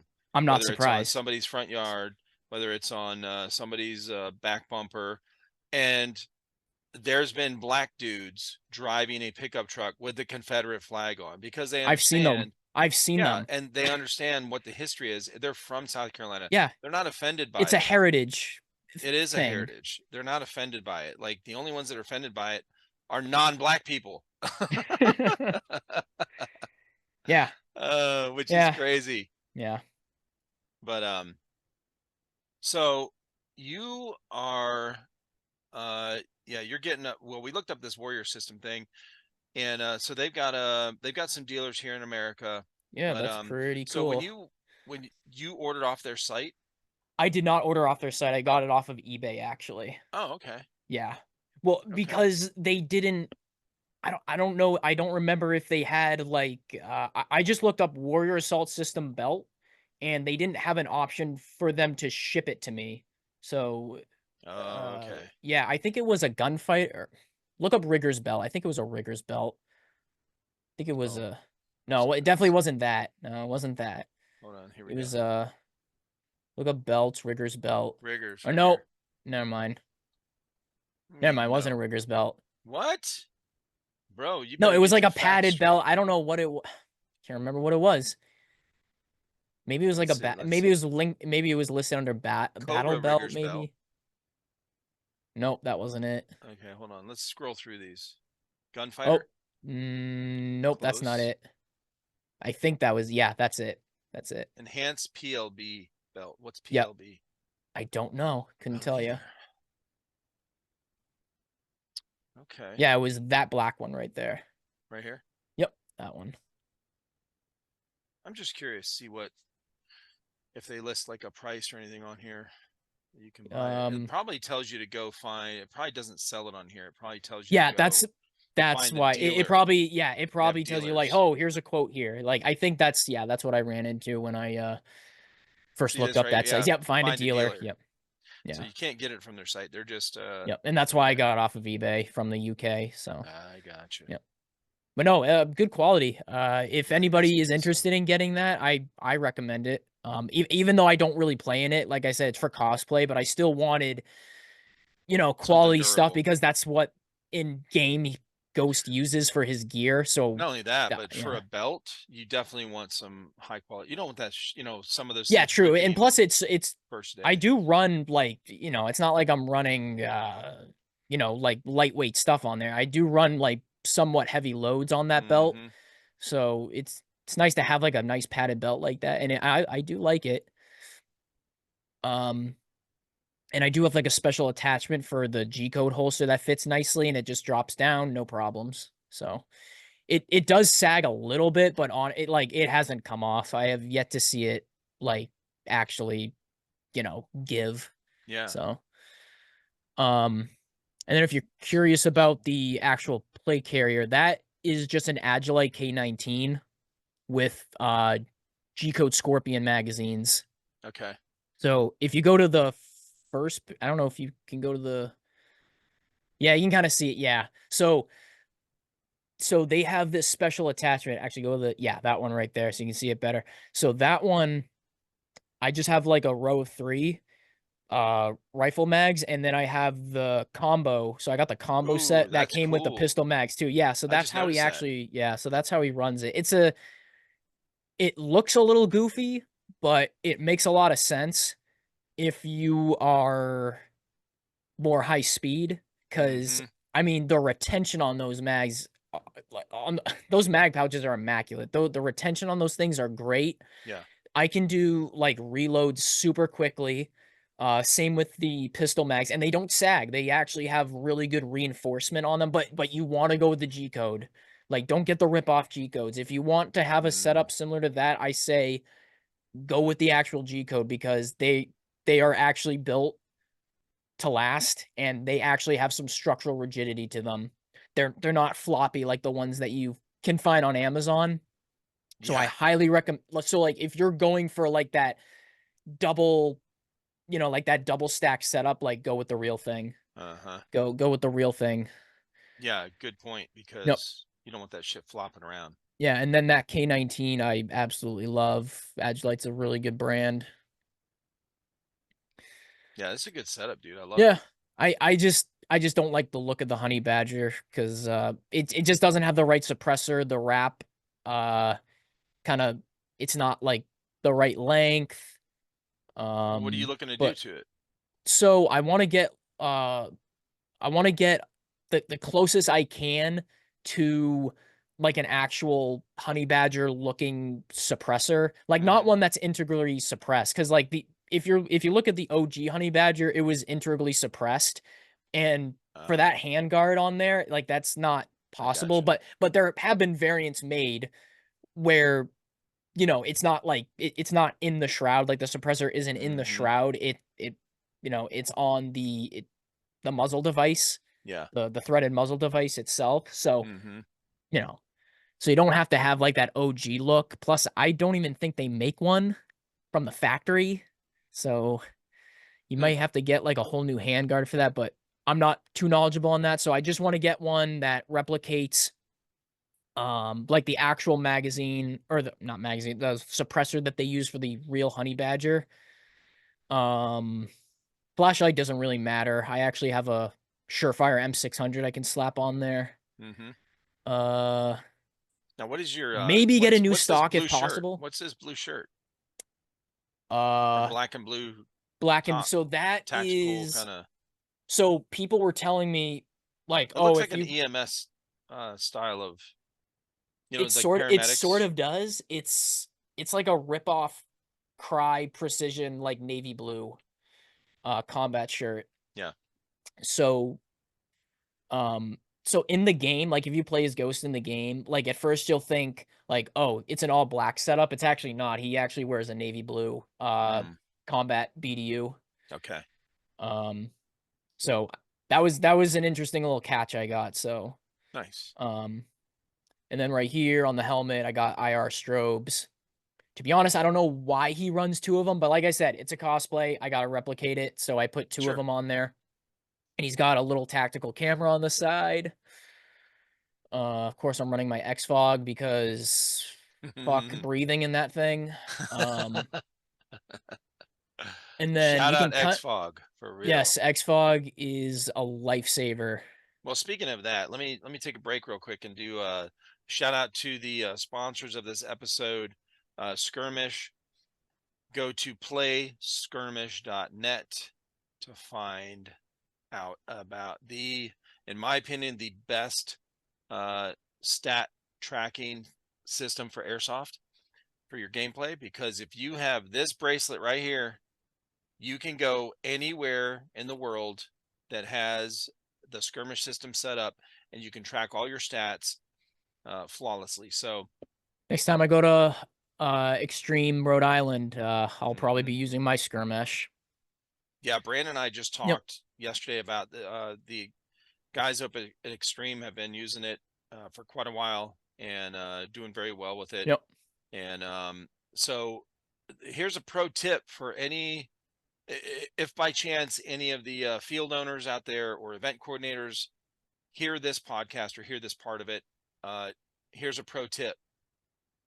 Keep your boxes with, make sure your batteries are charged that go in the boxes, okay, to run them. Because if you can put they're set up, if you don't have a plug, you can plug in a LiPo battery. I mean, a regular, it's got a Dean's or a, no way, really? Yeah. It's got a connector on it. Brandon put in, not a Dean's, what the hell's the one called? Tamiya? Oh, small Tamiya. For AEG? Small Tamiya. Yeah, Tamiya hookup. So you can plug in a regular, he said what are the regular batteries sets called? Not the LiPos, but the other ones, the NiCads. I think they're the NiCads. Like yeah, those are also Tamiyas. Yeah. If it's not a Dean's, it's going to be a Tamiya. Those are like really the only two you'll ever see. At least yeah, if you now. use the old style batteries instead of the LiPos to run these things, they're cheaper. The old style. Well, yeah, they would be like nickel cadmium or whatever the heck it is. Yeah, the NiCads.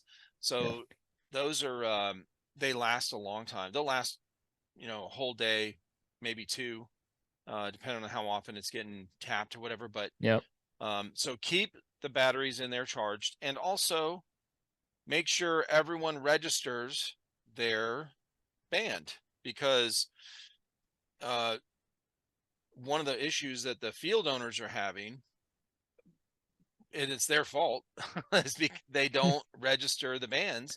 And then you got players out there with bands on that go to tap and it doesn't work. It doesn't work, yeah. They didn't scan them in. Problem. And it literally takes, I think Valhack Airsoft had 500 players at one of their events last year, or maybe it was early this year, and they used the Skirmish system. Actually was this year, a few months ago. And they scanned in 500 bracelets in 5 minutes. It's literally takes 1 second, like less, it's a fraction of a second. You literally tap it like this, tap, it beeps, beep, beep, beep.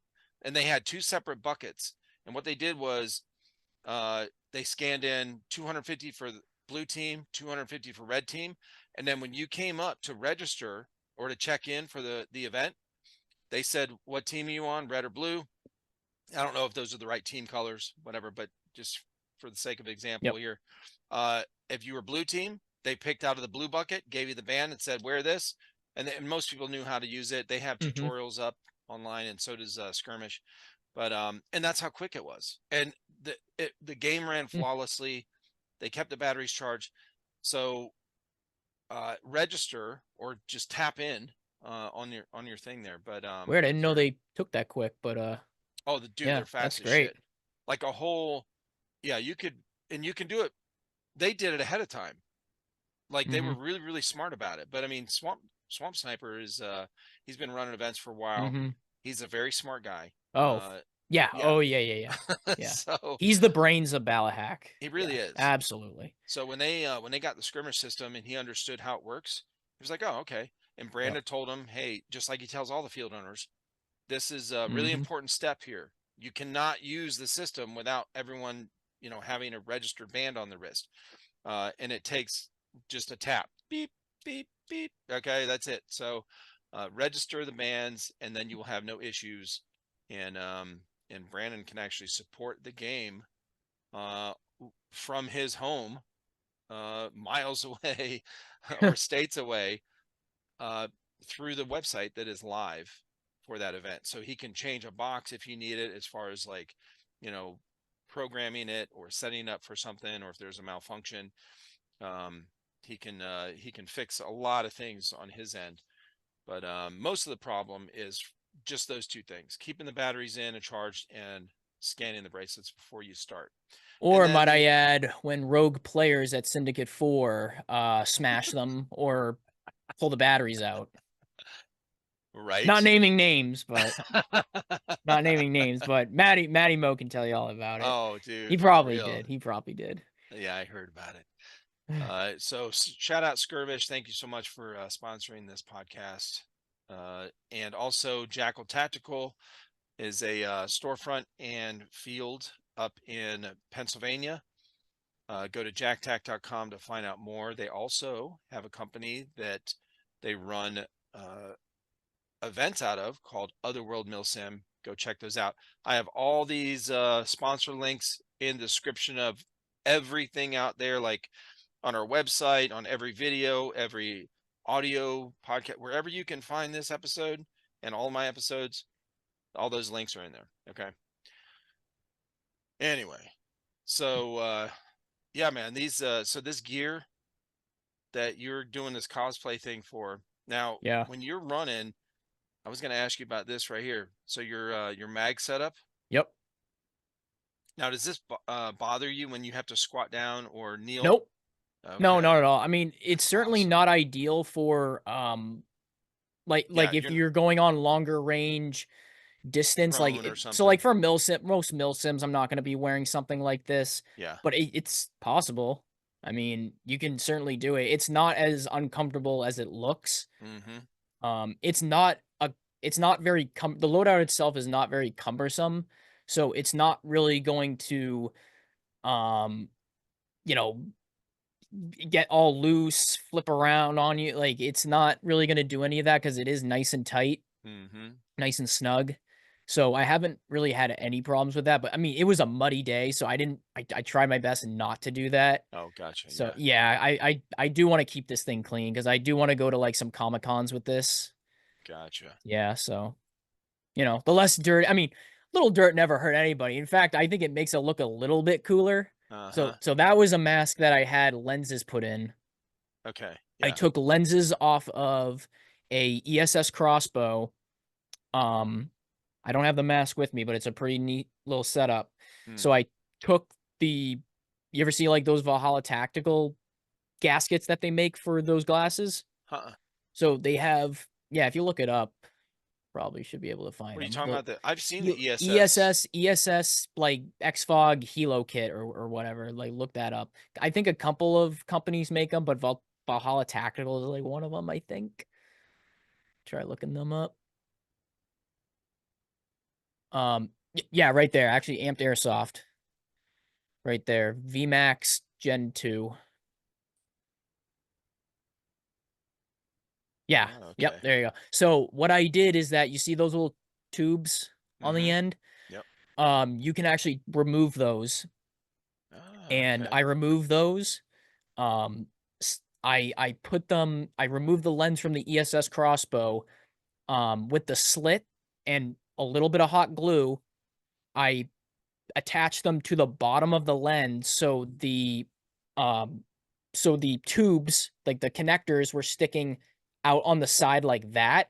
Okay. So I could run a smaller tube, or no, sorry, angle adapters. I put the angle adapters in those to point up, and I was able to shimmy one of the tubes onto the other end of the brace, or the connector, and run it up through just a little hole through the mask, and run the tubes under my helmet into the X-Fog unit. So it actually ran pretty good. Kind of, it was a little bit rudimentary, but I mean, I was pretty impressed with myself. I can't believe I got something like that to work, but I have played in it, and I didn't fog too much. Nice. For that day. And plus it was misty, it was humid too, so it was like prime fogging conditions, and I didn't do too bad. So I was absolutely impressed with that. Oh, that's cool. And yeah, and I haven't put that kit on for quite a while because it's just the hot season's still here. Oh, yeah, dude. I mean, all this looks really like this. Your combat shirt is pretty thick. Yeah. Your then you've got the under mask, like the pullover, right? Yep. And that probably goes up. Does that go over your nose? Does that what cover goes over most the of your nose? face? I can't tell. Oh, that doesn't, no, that just hangs down. Underneath. Those are, Okay. yeah, that's supposed to be like the Oh, that's right. That's the bottom part of the. yeah, it's the bottom. Yeah, that's right. So yeah, I can imagine this would be a Yeah. hot setup. Yeah. And that was a really good. So all of these pictures, by the way, were done by Christopher, I think his real name's Christopher Kinch. Can't remember his full name, but he goes by Crispy. Yep, he is linked on here. Okay. Back at the top, I believe.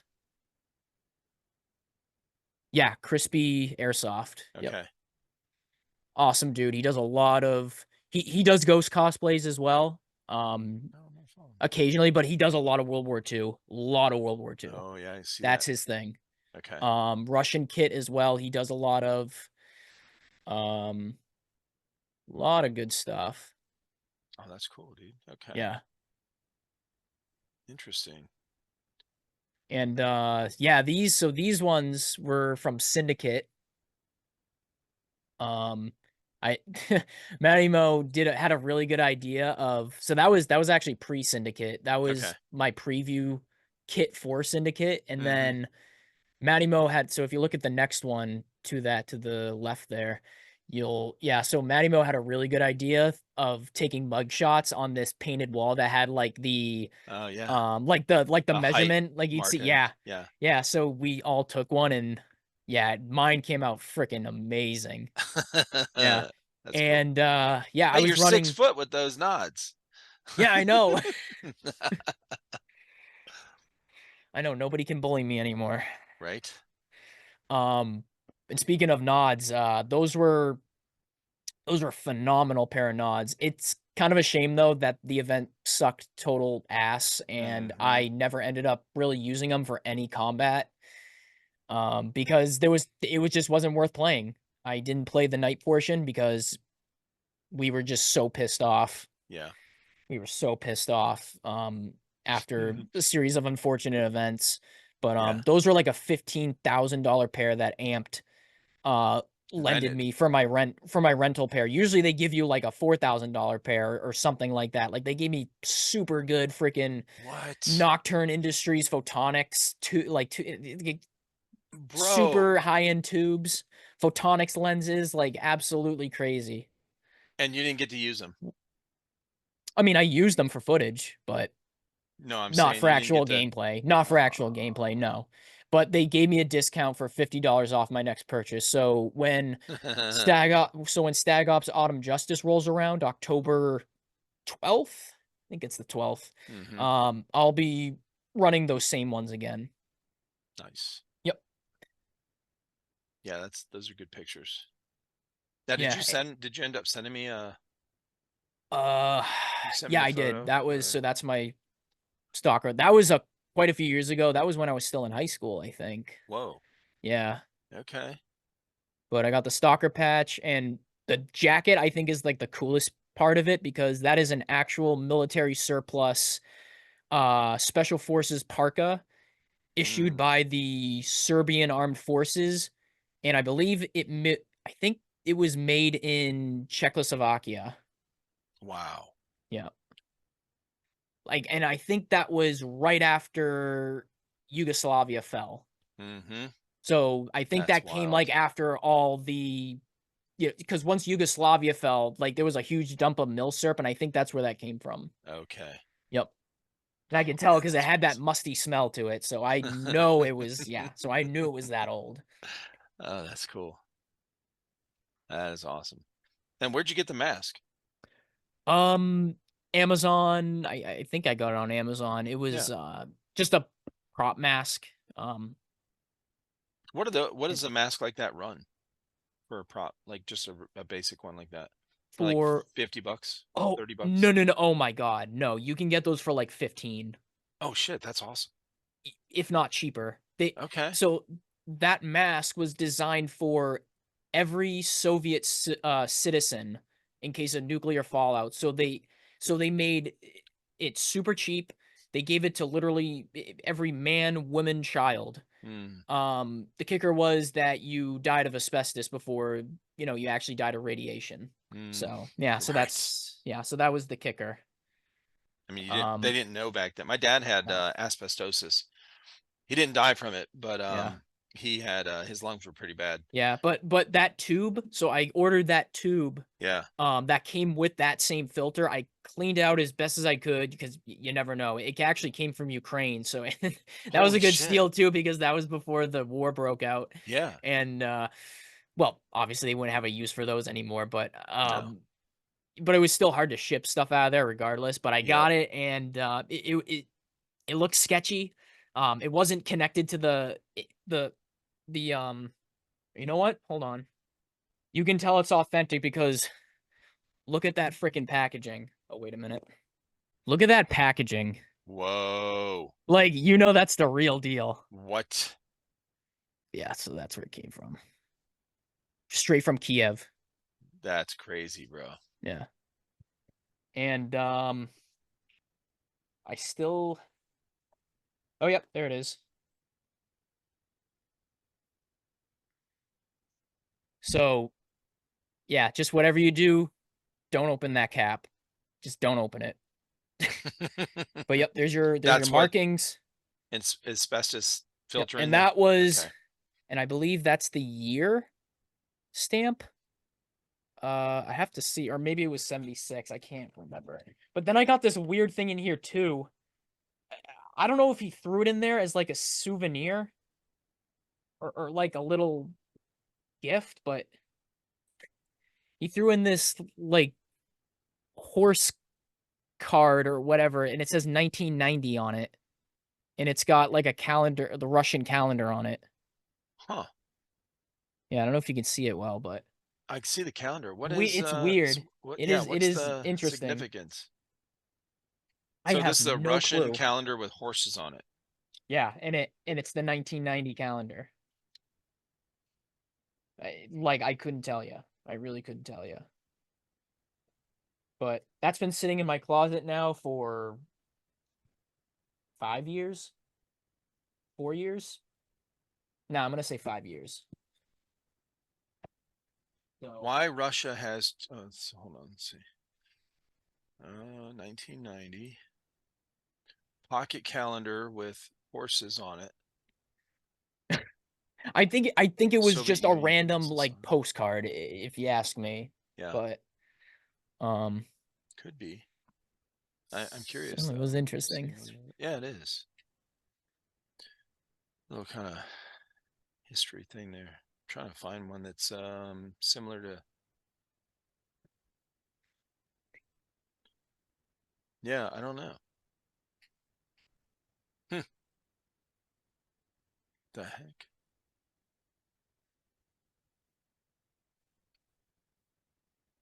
Curious. Very curious. I mean, I'm sure it's not a rare thing over there, but I don't know, maybe it was just like a little So send me the horse has some home kind dev of thing. significance in Russia or something, right? It looks like or it could have been Ukrainian. Actually, probably was Ukrainian actually. I mean, it is very similar language. So I mean, so it probably was like Ukrainian, and I just didn't really notice.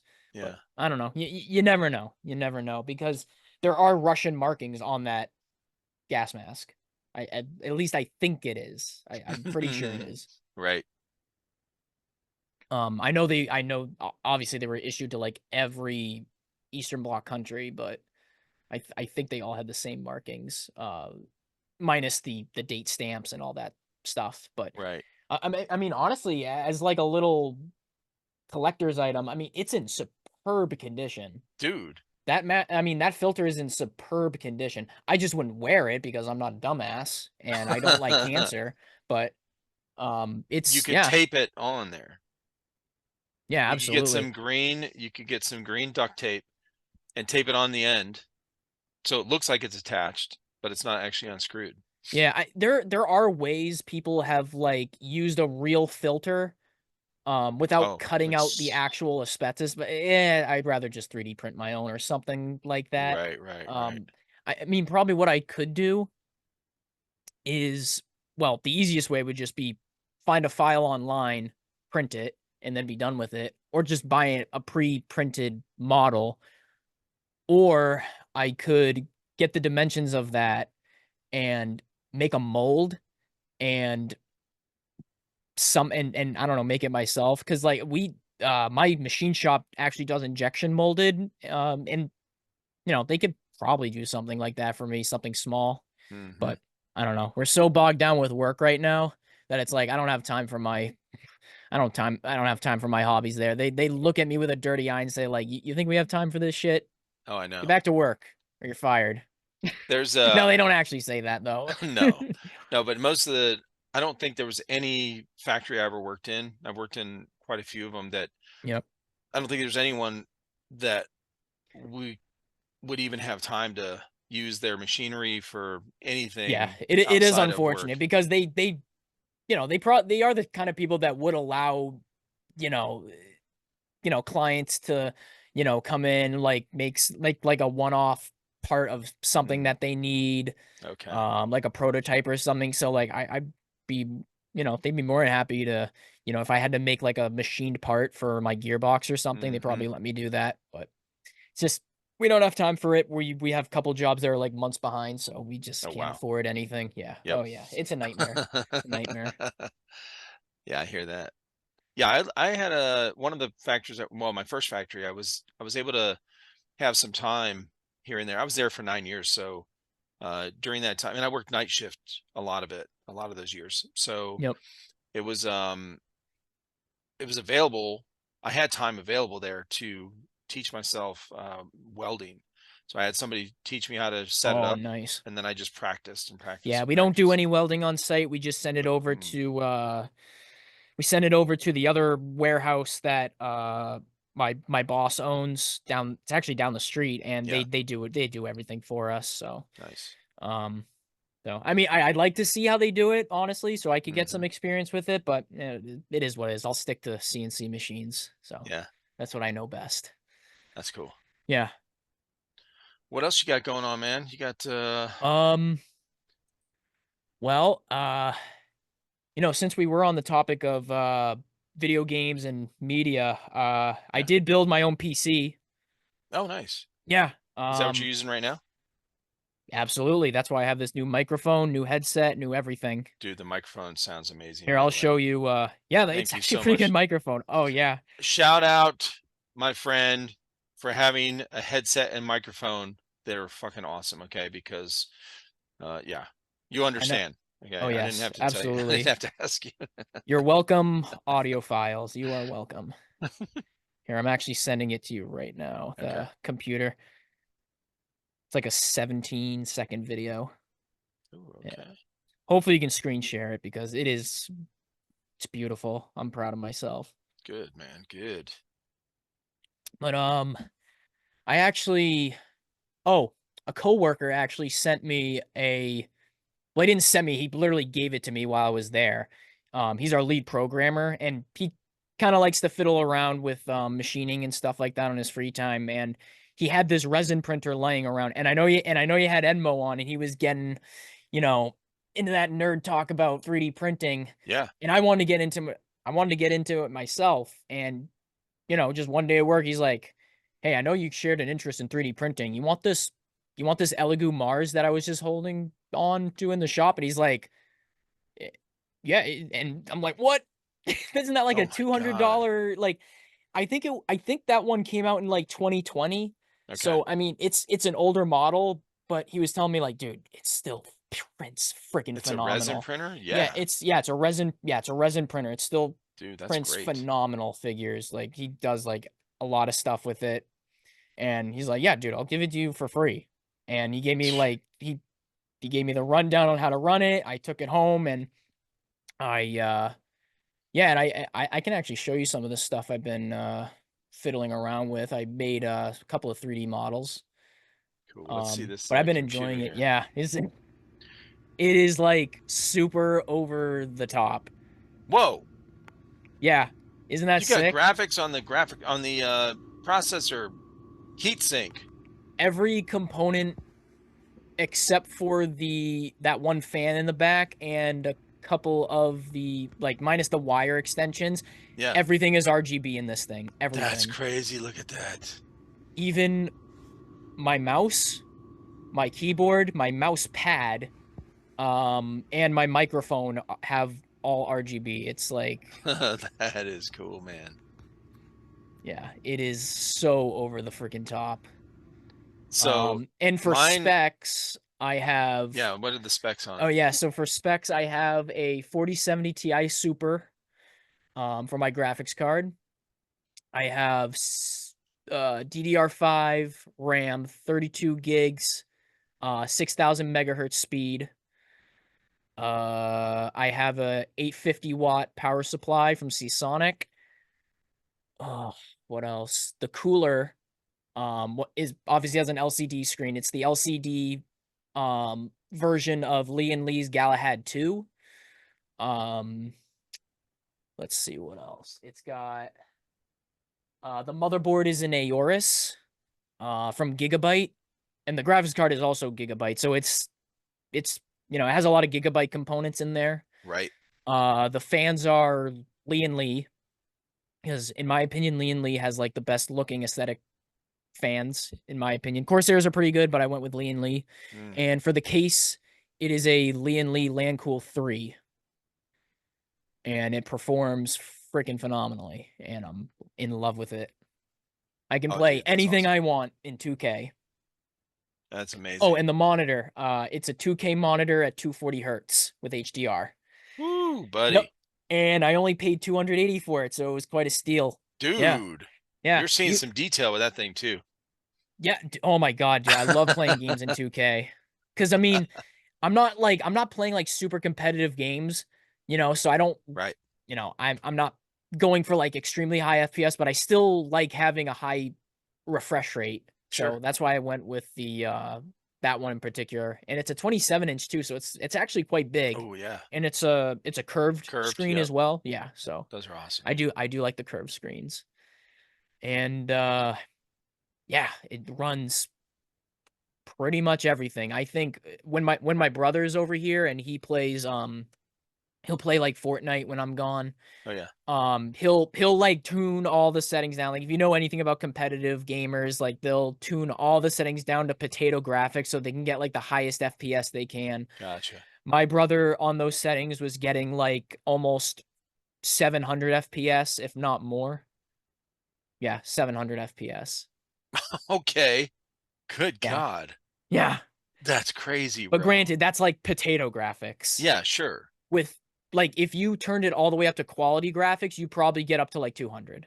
I mean, Which is that's still amazing. really good. Yeah. And That's awesome. oh, I forgot about the CPU. The CPU is a Ryzen 7800X 3D. Pretty much like the standard mid high end CPU in my opinion. Mhm. It's like the best bang for your buck CPU. Yeah. And plus everything, like I don't know if you keep in touch with all the tech news going on, especially like for gaming computers. No. Intel is like suffering right now. Like their new generation CPUs are burning. Like they are so unstable.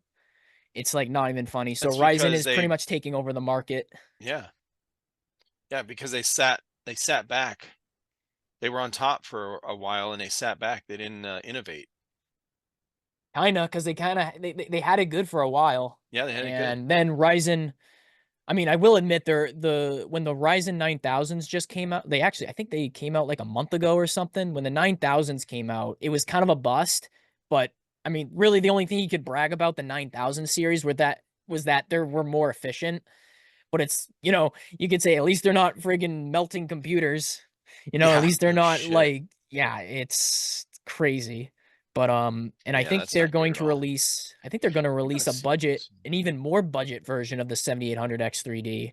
I Uh-huh. think it's called the 5600 X3D, so that should be pretty exciting for people who are trying to get into PC building. Yeah. So, All right, let's see what's in mine here. I'll show you all right. if this'll. Oh, the background. Hold on. Remember, more RGB equals more FPS. There we go. Oh, wow. Okay, that's a good. Wow, so you got 4 sticks in there. And Let's so see. I'm going to guess So- that's about 120 or somewhere around that range, 128 gigs. Unless if it's like all 16 gig cards, I don't And know. this has gigabyte stuff in it as well. Yep. Is that a The, 4060? Or is that a 30 series? Let me see here. God bless it. I'm knocking over my speakers. Mm. But I love that Corsair cooler. That's awesome. Yeah. So let me read off these stats here. Yep. Is that is an Intel processor, by the way. i9 3.6. It's only 32 gigs of RAM. Really? So you Yeah. put 8 gigabyte sticks in there. Yeah, it must be. Interesting. So this is my son's old computer. He got a new one that's like yours. So that's okay. So that's your son's computer. Yeah, yeah. So Yeah, this is like 4 years old, maybe. Okay. And And he just got a what was new the one. card again? What was the graphics card? Let me see where it's at here. It's a gigabyte. So it's a but gigabyte. I don't know what the You don't know the actual like NVIDIA model? No. Okay. I'm I looking was at gonna the, say it's probably like a system. 30 series or at least a 4060. I mean, if it's 4 years, oh no, if it's 4 years old, then it's probably a 30 series. Most likely a 30 series.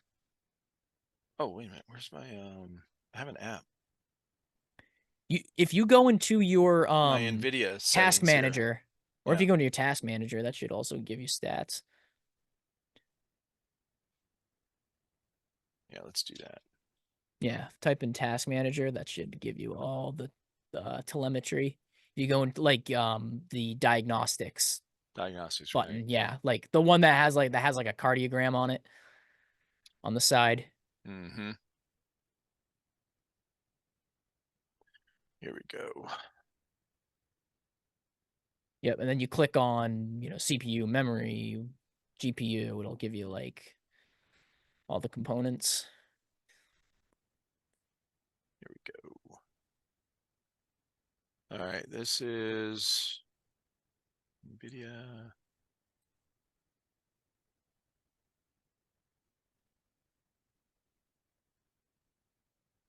Where is it?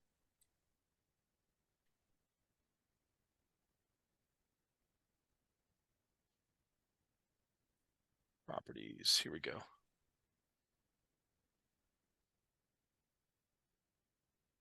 No, no, I'm not on the right thing. Oh, so are you in task manager? Yeah. Okay. Are you in Windows 11? 10. Oh, you're in 10. Okay, so Yeah, it yeah. might look slightly different. Okay, you want to go into performance if it gives you that option. There we go. Should be Yeah, like on your sidebar. performance. Yeah, there you go. Yeah, there we go. Okay. So it is an extra tab up here. Here, I'll just share this. Yeah. With you. Yeah. So, okay, so CPU, you got Intel, yep, i9. Pretty good CPU. I will say the previous Intel ones, like not the newer generation ones, they run more efficiently than the Ryzen's. I will say that about Intel. Gotcha. So 3060, yeah. So, and 3060 was a great card. 3060 was a really, really good card, especially in the great GPU shortage of 2021. Really? Yes. Oh my God, absolutely. People were scooping them up. They were the best value because you couldn't, people were scooping up all the high-end GPUs you could. This was the only thing you could get. And it was actually pretty good. Yeah. And it still holds up. Definitely still holds up. Yeah. Disk isn't really going to give you anything. Yeah, what a huge difference for me was I mean, my old computer that I was editing on was I don't remember all the stats on it, man. It was the graphics card was a 1050. 1050. Whoa, that's like oh and my God, now I feel old. That was like back in 2016. That's when 16 is when the 10 series came out. So I bought it the first year we started our channel, which was 5 years ago. And I bought it. It was old and it was cheaper. It's like $500 or something. Okay. For the whole computer. That's pretty good. I mean, honestly, I mean, good. Yeah. So, and I'm going to tell you how slow it was as an example, like our podcast. Okay. When I would load it into like an average 2-hour podcast, I would load the video into the editing program. Yep. It would take a 2-hour video would take 15 to 20 minutes for it to even get ready for me to start working on it. Okay. Okay. Then if I had to make some cuts, like let's say in the middle of it, usually what I do is I just cut the front end off and the back end off, like if there's any kind of space in when we first start, right? If there was like a few seconds of somebody joining in and their audio isn't, hooked up yet, or, it hasn't connected to Zoom or whatever. So those 20 seconds, I'll cut it off, right? It's just a minor cut, but, and then the end, if there's a lag at the end, from me saying, hey, let's, or see ya. And then I click, end the call or whatever, things like that. It would buffer and shit like that. Dude, when I make a cut, yeah, I would sit here and go loading, loading. Yikes. So I worked around this for 5 years with all of our videos. I use that, when I was editing, our unboxings, our reviews, our gameplay. I use that computer. So, wow. Oh, dude, it would take me you poor days, thing. I mean, and I thought my MSI laptop was bad. I had a 1650 on that thing. I could barely get by with like all the newer titles on that thing, and I was like, oh man. But it is frustrating. I mean, if you are curious how much I spent on my rig, it was, well, the computer itself I think was like 2,500. Okay. The other accessories like keyboard, monitor, all that stuff, like it came to like almost 3,000. That's not terrible, man, to be honest. It's not. No, it's not. It's honestly really not. And I bought it. I did buy it at a good time. I have the fortunate, I do have, I do have some connections to, my buddy is an IT guy on the Airsoft team. Nice. So he was giving me all the pointers, everything. Right. And my cousin's fiance, who's very soon to get married, he is like he's actually a pilot for JetBlue, but man, is he like a tech wizard. He knows everything. He's been building PCs like for like almost 20 years. Mm-hmm. And he like, and we live, and another good thing is that we live an hour away from a micro center. Oh, nice. Yeah, which is like, huh? Like that's like that's what people say. Like, you live next to a micro center, you fucking bastard, you lucky bastard. It's like literally look at a map and see how many micro centers there are. It's kind of a crime that there aren't more. Really? I think they only have like 20 locations throughout the entire United States. It's crazy. There's one in Cambridge, Massachusetts, and honestly, I think the only reason why it's there is because MIT is right down the street. That's pretty much why there's a I think that's the only reason why there's a micro center down there. Okay. Because all the college students go there. Let's check this out. But man, if you ever get the chance to go to a micro center, just do it. It's an experience. If there's one there's one 45 minutes away from me. No way. Yeah, dude. Oh, you got to make a trip. You got to make a trip. Yeah, check this out. Be warned though, you may never come out without leaving with something.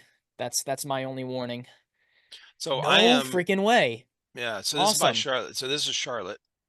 I am an hour and a half away from Charlotte, but this, because of where it's at by That's the border, still worth the I wouldn't drive. have to go into all that traffic. That's It's, true. you know, I guess it's about an hour. So that's about an hour. Yeah. Like I said, I gotta deal with Boston traffic too, but it's yeah. like all I gotta do is go over the Tobin Bridge. Yeah. And that's like the worst of it. And then yeah, it's usually not that bad. It's usually not that bad. Like when I have a chance after work to go on a weekday, it's nothing. The traffic is like not that bad at all. But Micro Center, oh my God, Let's you're look gonna up fall in their, love with this locations. place.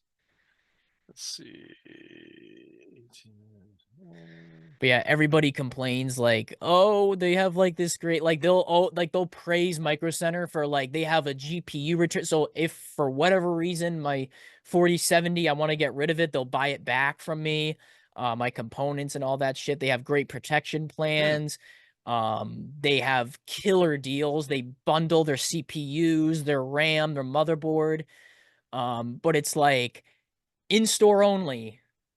So everybody else, you can go fuck yourselves. Yeah. Yep. Right.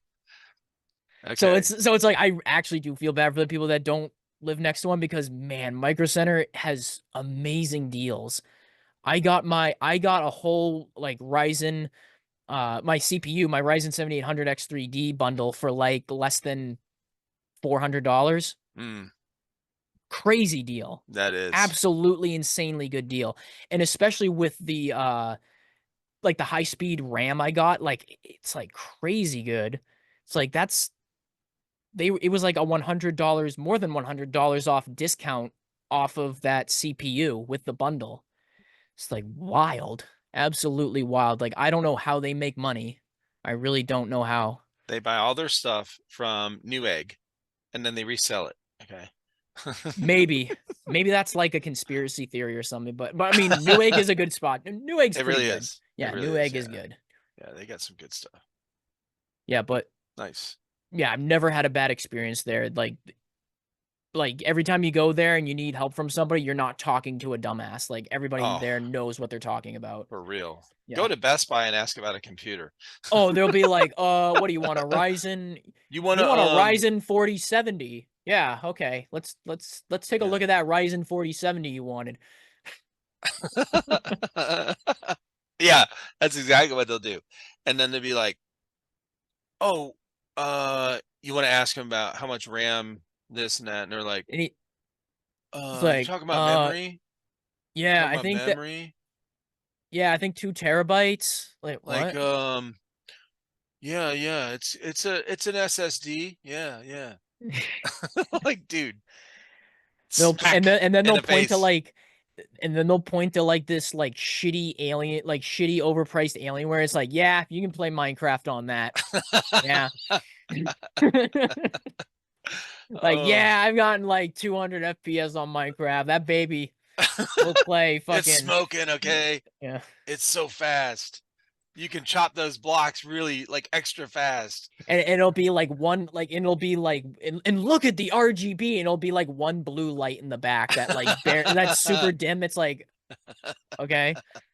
It's like, thanks, bro. It's funny. Yeah, my son's new one he got is pretty much the same setup as yours. He got the mic that lights up. He's got the Yep. headset that has, you know, stuff going around it. And they all match. You These know, are just RGB stuff. basic, these are freaking phenomenal. I love SteelSeries. Their keyboards and their headphones are phenomenal. These were only like $60. Okay. And they were way better than my $130 Razer Threshers. Like, it's like, oh my God. It's I will look, I'm not shitting on Razer. I think something. What's that? Oh, go ahead. Go ahead. Yeah, so like I don't want to shit on Razer because I think they make pretty cool products, but man, it's like if you ask like any edgy 15-year-old gamer like what they use and they or what they like or prefer to use and they say Razer, I'm sorry, it's the wrong opinion. Like they're wrong. It's not the best. It's like SteelSeries, like HyperX, like The way your mic those has are sounded this whole time, even though you're moving around and move, you know, like you move like I do. Oh yeah, you know, and I'm like when even you're like talking stuff. adjusting the mic on the fly. It's got like an arm with it It too. is. So I'll have to ask. Do you know like your settings stuff? I'm really thinking about getting something like that instead of this. You know, going away from the headset. I would This highly headset's recommend something it's like starting to this wear out. because I would highly recommend something like this because I mean then again you could just move it in and out, put it to the side if you want to. Yeah, but it still And sounds good. See, most of the ones that I had in the past were and you can adjust it on the fly. There's like a little knob okay. right here that you can Okay. tune the the Omnidirectional gain or down or the directional or gain whatever. up, like whatever you Oh, want, the okay. volume. And obviously since it's a bigger, I guess what do you want to say, like it's just a bigger microphone, Right. so it's gonna make it sound better in terms of like dampening, especially with the little filter on here I got. I don't know if you could see that, but it's got like a little pop filter. Yeah. So there's obviously going to be a difference with the the dampening, like the bass level, So what the voice, sensitivity. what is the which microphone is that? It's actually something I got off Amazon. Yeah. It's one of the higher rated ones. It was like only $50. No way. Yeah. Oh That yeah, sounds yeah. amazing for that. Let me see. I ordered it. In fact, I ordered it just for this occasion because I was looking at my computer. I'm like, oh shit, I don't have a webcam. Oh shit, I don't have a proper mic. So I just Nice. I just Well, got all appreciate that set dude. up. And Yeah, let's see what it that's is. great. If you look up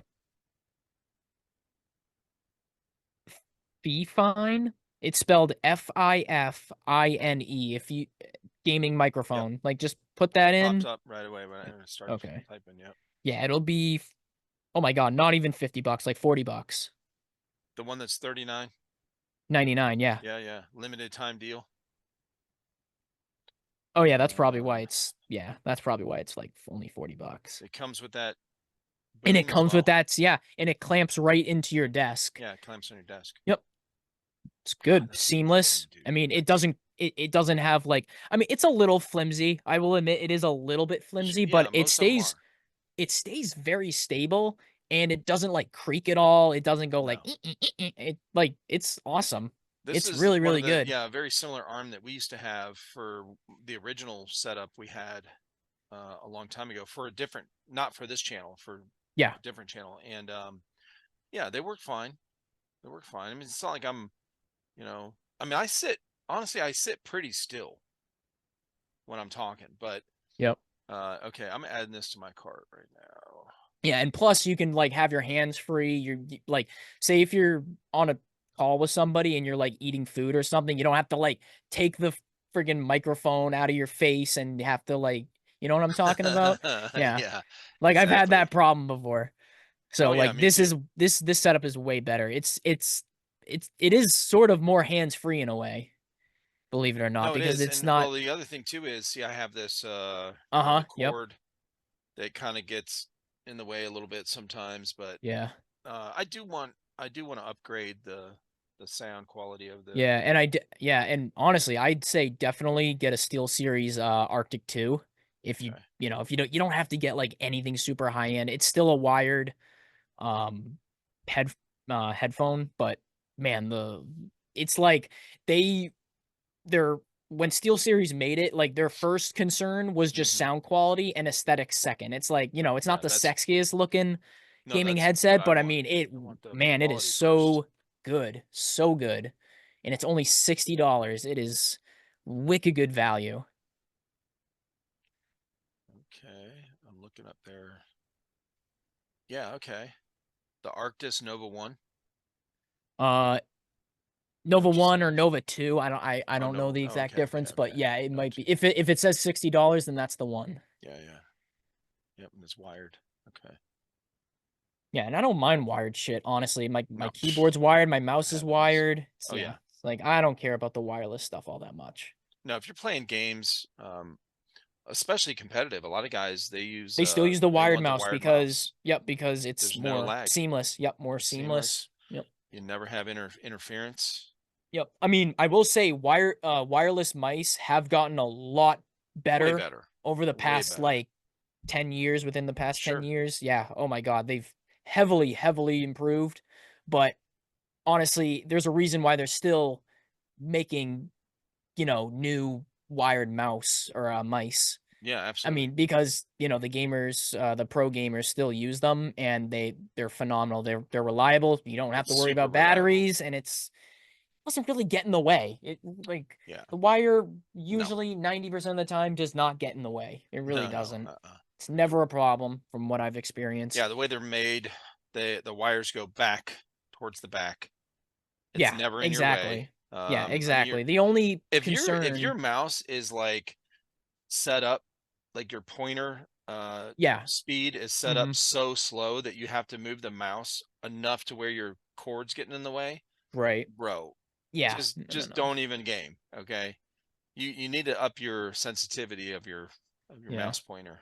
Although I have seen, like, I do have like an extra wide mouse pad Yeah, just so me I can too. have like a nice clean surface.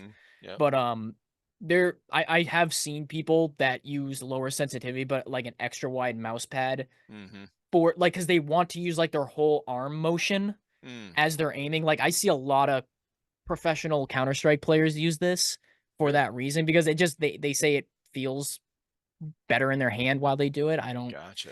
I don't know the exact, because I've kind of experimented with it. It's just not, I play more with my wrist Yeah. because I'm more used to Call of Duty, where you have to make like fast flicks every, Little flicks. Yep. every single second. So Mm-hmm. in Counter-Strike it's a little bit different, but Mm. yeah, and I did play that game for a while, and yeah.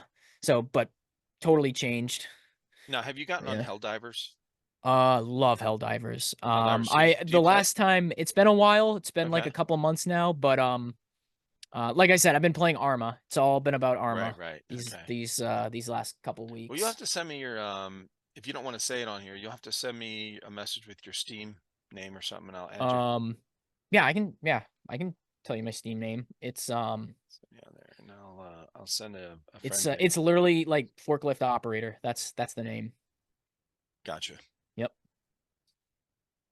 I'll add you tonight because I do get on Helldivers here and there. And, Yeah, I love that Helldivers game is a too. sweet game. Yeah, it is. In fact, I'll probably be playing Master Chief Collection with Mattimo tonight. So that'll be fun. The Master and, Chief Collection. Yeah. Damn. Yeah, and it's a Are you special guys night starting from because the? Okay, go ahead. yeah, sorry. It's a special night because you probably know Mattimo. He doesn't stay up till after 8 p.m. So he's like, he's like, dude, go on Trifecta, finish it, and I'll be up to. I got a Red Bull vodka. We staying up all night tonight. Oh shit. Yeah. Dude, okay. Yeah, because like I mentioned, like, dude, I think his wife's out of town right now. He's yeah, bachelor right now. Yeah. yeah, it's bachelor week for him. Yeah, But buddy. yeah, but I mentioned, like, dude, man, he doesn't have a PC, and What's he he's playing like, on? dude, you do Xbox? Yeah. strictly Xbox, Yeah, dude. and he was like, dude, you do realize that Master Chief Collection is cross compatible, right? And he's like, Oh yeah, you're right. All right, let's make it a date. So Dude, yeah, that's we'll have a couple awesome. guys on tonight. We'll be playing that later. So, Cool. and I've never played Halo. I mean, I have played Halo, but it was like only like couch co-op Halo. Like I haven't played like any of the campaigns and shit like that. How dare So you? I know. Well, What? because I never owned it. Because I never owned an Xbox, and I never Sean, owned a computer. Sean.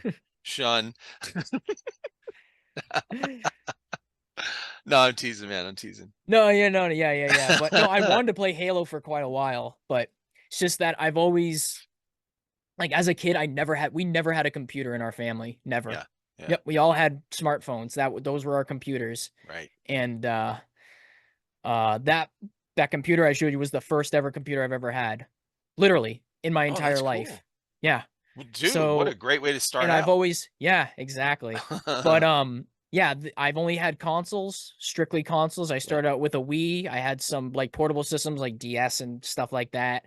And then when I started working out of high school, I finally saved up for a PS4 Pro. Nice. Love that thing. Oh my, probably one of my favorite consoles ever. Yeah. PS4 Pro was amazing. And then I got a PS5, and it's kind of a funny story how I got it, but to make it all short, this was during, like I said, the great GPU shortage of 2021. You could only get them for like $1,000 like plus dollars, those PS5s that came out. Yep. And it was hard times. And now, and this was also at a time when I owned a Super Nintendo, like an old Super Nintendo, and I was really into like retro games. Yeah. I'm not really into them anymore, but when I was still into them, I would go around these local shops, get like game carts and all that. And one day I was looking for a particular game, and I was like, oh, he doesn't have this game. I was looking for Contra. And yeah, Contra 3. Contra 3 I was looking for. Okay. Yeah. My local shop didn't have it. I went to the next one a couple towns over. He didn't have it, which was quite unfortunate. He had a boxed version, but he was selling it for like $300. I was gonna say, it was if you look them up boxed. online, they're probably overpriced. Yeah. Yeah, well, for the boxed, yeah, because it's like it's a collector's item. It's collectors. Yep. So then I went to another one.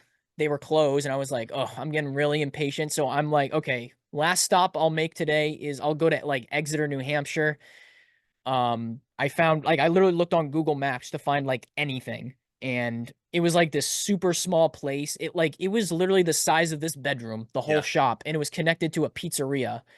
And shit. yeah, it was so Oh, that's classic game store kind of thing. Yeah, dude, I got those vibes. It was like 1990s game store vibes. Absolutely. And it was a young kid working the shop, just him. He had a whole library full, and I'm like, man, it's a pretty good business he got going on here. And he's like, yeah. And I'm about to check out, and we kind of get into talk about like gaming and stuff like that. And then eventually I bring up the like the GPU shortages, the console shortage for the PlayStations, the Xbox. He's like, oh my God, dude, like I can't get a single freaking console for a reasonable price. And he's like, oh, well, I do have this one lying over here. And I'm like, what? Just lying on the shelf, like on a stool somewhere, like behind the register. He had one lying around, and it had a price tag of $700 in 2021. That's insane. That's absolutely crazy. And it was a standalone console. And I was like, I almost interrogated the guy. I felt bad, but I was like, who did you have to kill to get this? Yeah. And he's like, oh, I just have good connections in the shipping department. And he's like, dude, what? I'll buy that right now. And he's like, $700 and it's yours. And I bought it, went on home, and my mom was really pissed because she's like, what the hell is wrong with you? You bought a PS5? He's like, oh my God. Yeah. So after all that, yeah, no, it was well worth it. Absolutely well worth it. Yeah. Yep. Because I was able to get it before a lot of other people could. So that's crazy, dude. Yeah, it was. And then, yep. So I've had that now, and it's been I use it as like a buddy console to my computer. And yeah, I mean, like I said, I played the shit out of it. same as my PS4 Pro. And yeah, so now I have the PC, and this is kind of just where I play all my games now. So on the PS5, I still play all my Dark Souls titles because that's where all my save data is. So everything's saved on there, like, is good. I'll still play it, but any of the new releases that come out on, you know, if it's not like a PS5, like PlayStation exclusive, then I'll be playing it on my, you know, console if it's, you know, exclusive to it, but everything else PC, because why the fuck not? Yeah, absolutely. Well, especially like I have, I use this controller because I'm used to the Xbox controller. So is that a Pro controller? Yeah. Does it have the click? The No. Oh. It's not. No, it's not one of those. It's Oh, not it's where not you one can. of those. No, no. Oh, It's a you regular. see, hold It's a on. regular. It's a regular. So I have the PlayStation 5 Pro controller. Hold on, Yeah. let me. And but I plug this in, you know, There we go. USB-C, and good to go. Play Yeah, whatever the on my one thing computer. I like about those Xbox controllers is that the battery lasts a very long time. Yeah, it These does. literally last 2 hours. I don't know why this thing drains battery like a motherfucker. Well, it's got all those features in it, dude. It's got a ton of features in there. It's got a microphone built in. You can talk to the controller. Does it have it on the Xbox controller? No. No? Okay. No. Didn't think so, but the PS5 well, I don't know. controller has, like, you can play, like, it has the shit, what do you call those Adaptive triggers. it's the thing inside the oscillator, not the oscillating thing. This? Gyroscope. Okay, it's got a gyroscope in there, so you can play, like, there's some kids Oh yeah, games. the ones where you can You go move like the a steering wheel, controller like the Wii. Okay, Yeah. flick And it. I will admit, it's a heavy controller. Also, so there's games that are built on that are you have to, like, blow into the microphone, and it blows up a bubble, or it blows bubbles, you know, for these little kids games or whatever. I mean, there's a ton of features built into that thing, so I'm guessing all that takes power, you know, to run. So yeah, that's but I probably mean, why that's it only when does. you're using it. But I mean, I I think don't it's know. really, I think honestly, it's really just like the, And you I don't can know if talk to the, it. that's true. Yeah, But I think it's really, I think the reason why it drains so much is because they just didn't optimize it very good. And plus you can, like, I don't know what the main differences are. It may be because of like the two stage triggers, the way they work. They're not digital though. I don't think they are, but but the cool thing about this one is that you can adjust them. See these little switches right there? So you can, so right now they have, on that one. So they have full release. So it goes all the way down, turn to the middle like that. Yeah. And you kind of, it's a little more stiff. And if you're playing like a shooter like Call of Duty, it's not quite a mouse click, but it's still pretty darn stiff. And that's why I, at first it's like I a short wanted, stroke. yeah. Yeah, it's better for shooting games because it's a much better trigger response. But I know there are some controllers like the, what is it? The Scuff controllers that have the literal, like, they're literal mouse clicks. Oh, wow. Yeah, like super precise. Okay. And these have, and honestly, the best feature about this is that if I do this correctly, you can take the cover off like that.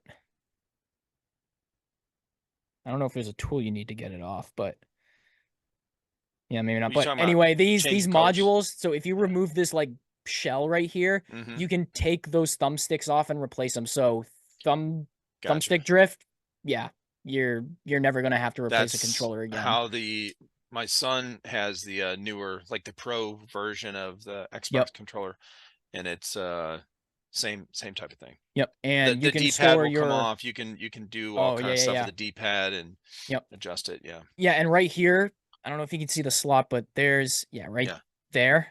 So you can put your, basically your grip triggers or whatever you call them. Okay. Yeah, so they're obviously removable. I don't have them on there right now. And with these buttons right here, so these buttons right here, you can hold it down like a shift button, and it'll bring up a control panel on your PS5. Like, hey, do you want to switch to your default profile, the profile you saved for Call of Duty, the profile you saved for like Gran Turismo or something like that. So you can save like different profiles and switch them based according to your needs. Cool. So it's That's I pretty like cool. it in that regard. Okay. And it's just a good controller, super precise, and I mean it's definitely an upgrade from even like the regular PS5 controllers. People may disagree with me on this, but I thought the PS4 controllers were not very good because they didn't have like this plastic insert. You can see that, but like see how there's like a plastic insert in there and it's not just like that hard plastic. Yeah. So it protects the stick that's actually like the stem of the stick. Mm-hmm. And so it's not like rubbing against like a sharp edge of plastic. Right. And every time I would play games, after a while, my PS4 controllers would, they'd shave off the plastic. Yeah. And that's what would cause the stick drift. Mm. A lot of the time, because like not just because the stick itself is degrading, it's the little dust particles that get inside. The debris gets inside the sensors and it fucks everything up. And so I was not a fan of those. Those are a lot better. They're better sealed and they are better. They're more durable. They're way more durable. With all the electronics inside of them, it's surprising that they're more durable because it's a pretty heavy controller. It is. Yeah. Yeah. My son has, two of my sons have the PS5s. And I've seen this. They were showing me when they first got it, they were showing me all the features on the controller, and I was like, bro, yeah, that is pretty cool, man. How you my favorite has to be the 2-stage triggers because like for shooter games, it's a game changer. Mm-hmm. That's pretty cool. Yeah. Listen, bro, you got to go play something Halo with Matty Mo. And I'm not on a tight schedule, but yeah, he's probably waiting for me. Yeah. He just sent me a voice recording through Instagram. Oh boy. He's probably drinking and I'm gonna guess he's 4 JMOs in. That's my prediction. I'm gonna ask him when I get on with him. It's a 49-second recording, so I'm really curious to hear it. I don't want to play it online. Dude, I was about to say, do we dare to play it on the Let me hear it. Let me see. Let me screen. All right. Can you hear it? Hold on. Let me turn my volume up. Oh yeah, let me play it. Hold on.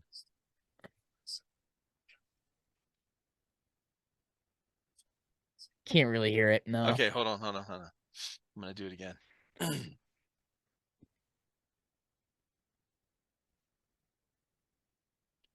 gonna have to share the screen so you can hear it. Sure.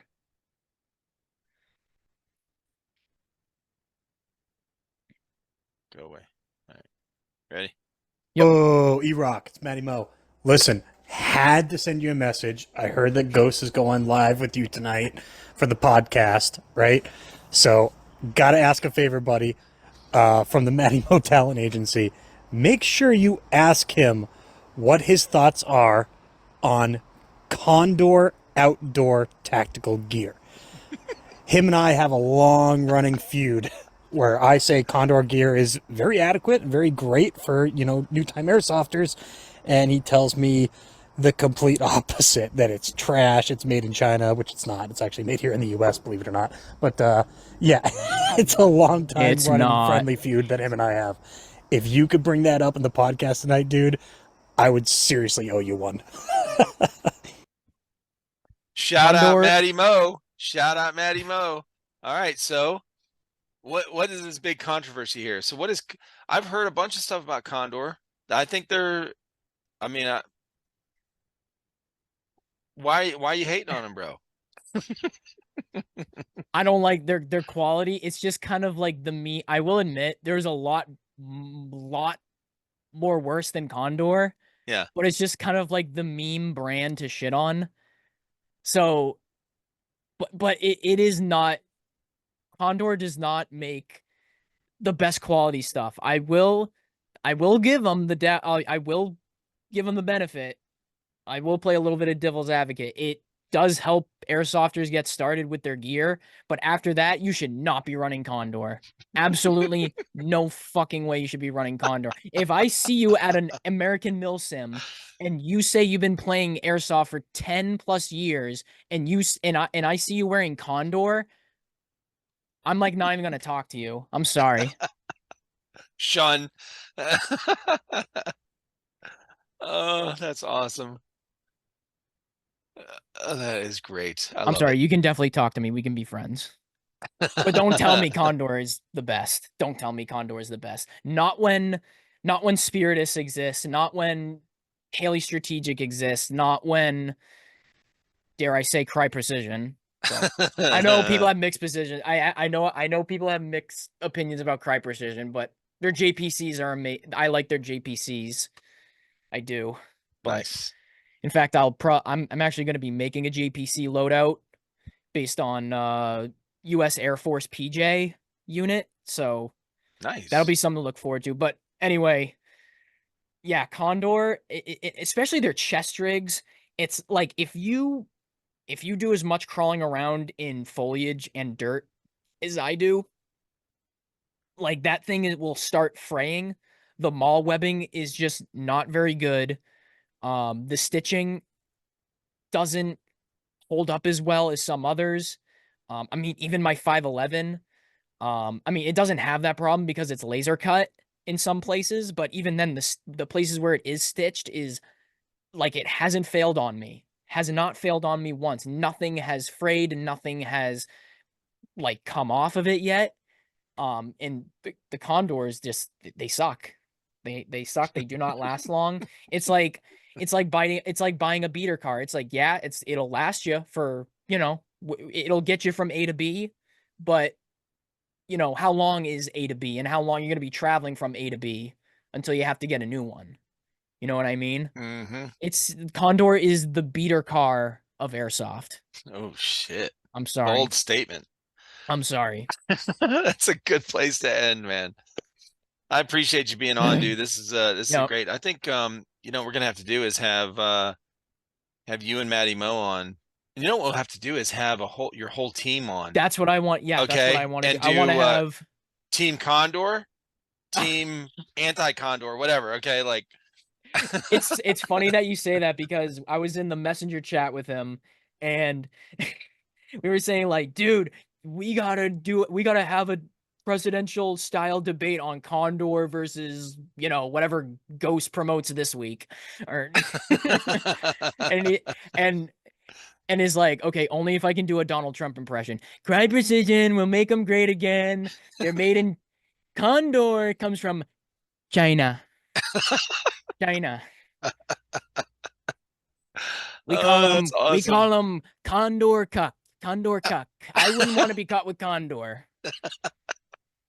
But yeah, dude, I would love to do I would love to do like a team discussion or like really just like a team recap of like all of the events, because we got Autumn Justice coming up and actually I think that's the only major event we have left. Yeah. Believe it or not. So it was kind of like a quiet summer actually and a quiet fall season, but it should be a good one. So that's the stuff we got coming up, the major stuff. And I guess I might as well plug the social. So you can follow me at callsign Ghost 141, and that's going to be on Instagram. And everything should be linked from my Instagram, the Mobros page, Mobros Airsoft. I believe the actual handle is called mobros.airsoft on Instagram. You can find them on Facebook as well. Like I said, everything's linked. I link everybody, all the members, everything. And if you just like airsoft content, come check us out. And if you're looking to recruit with us, check out our website at mobrosairsoft.com. And yeah, that's all I got to say. Awesome, man. Thank you so much. It was really a blast talking with you tonight. Yep. It's been an honor, my dude. Thanks for having me on again. Yeah, absolutely, man. All right, everybody. Appreciate everybody watching and listening. Go check out all the sponsor links in the bottom, and also Mobros and Ghost links in the bottom of the description here on anywhere you find our podcast. All right, brother. Right. Have a good weekend, man. Have a good night.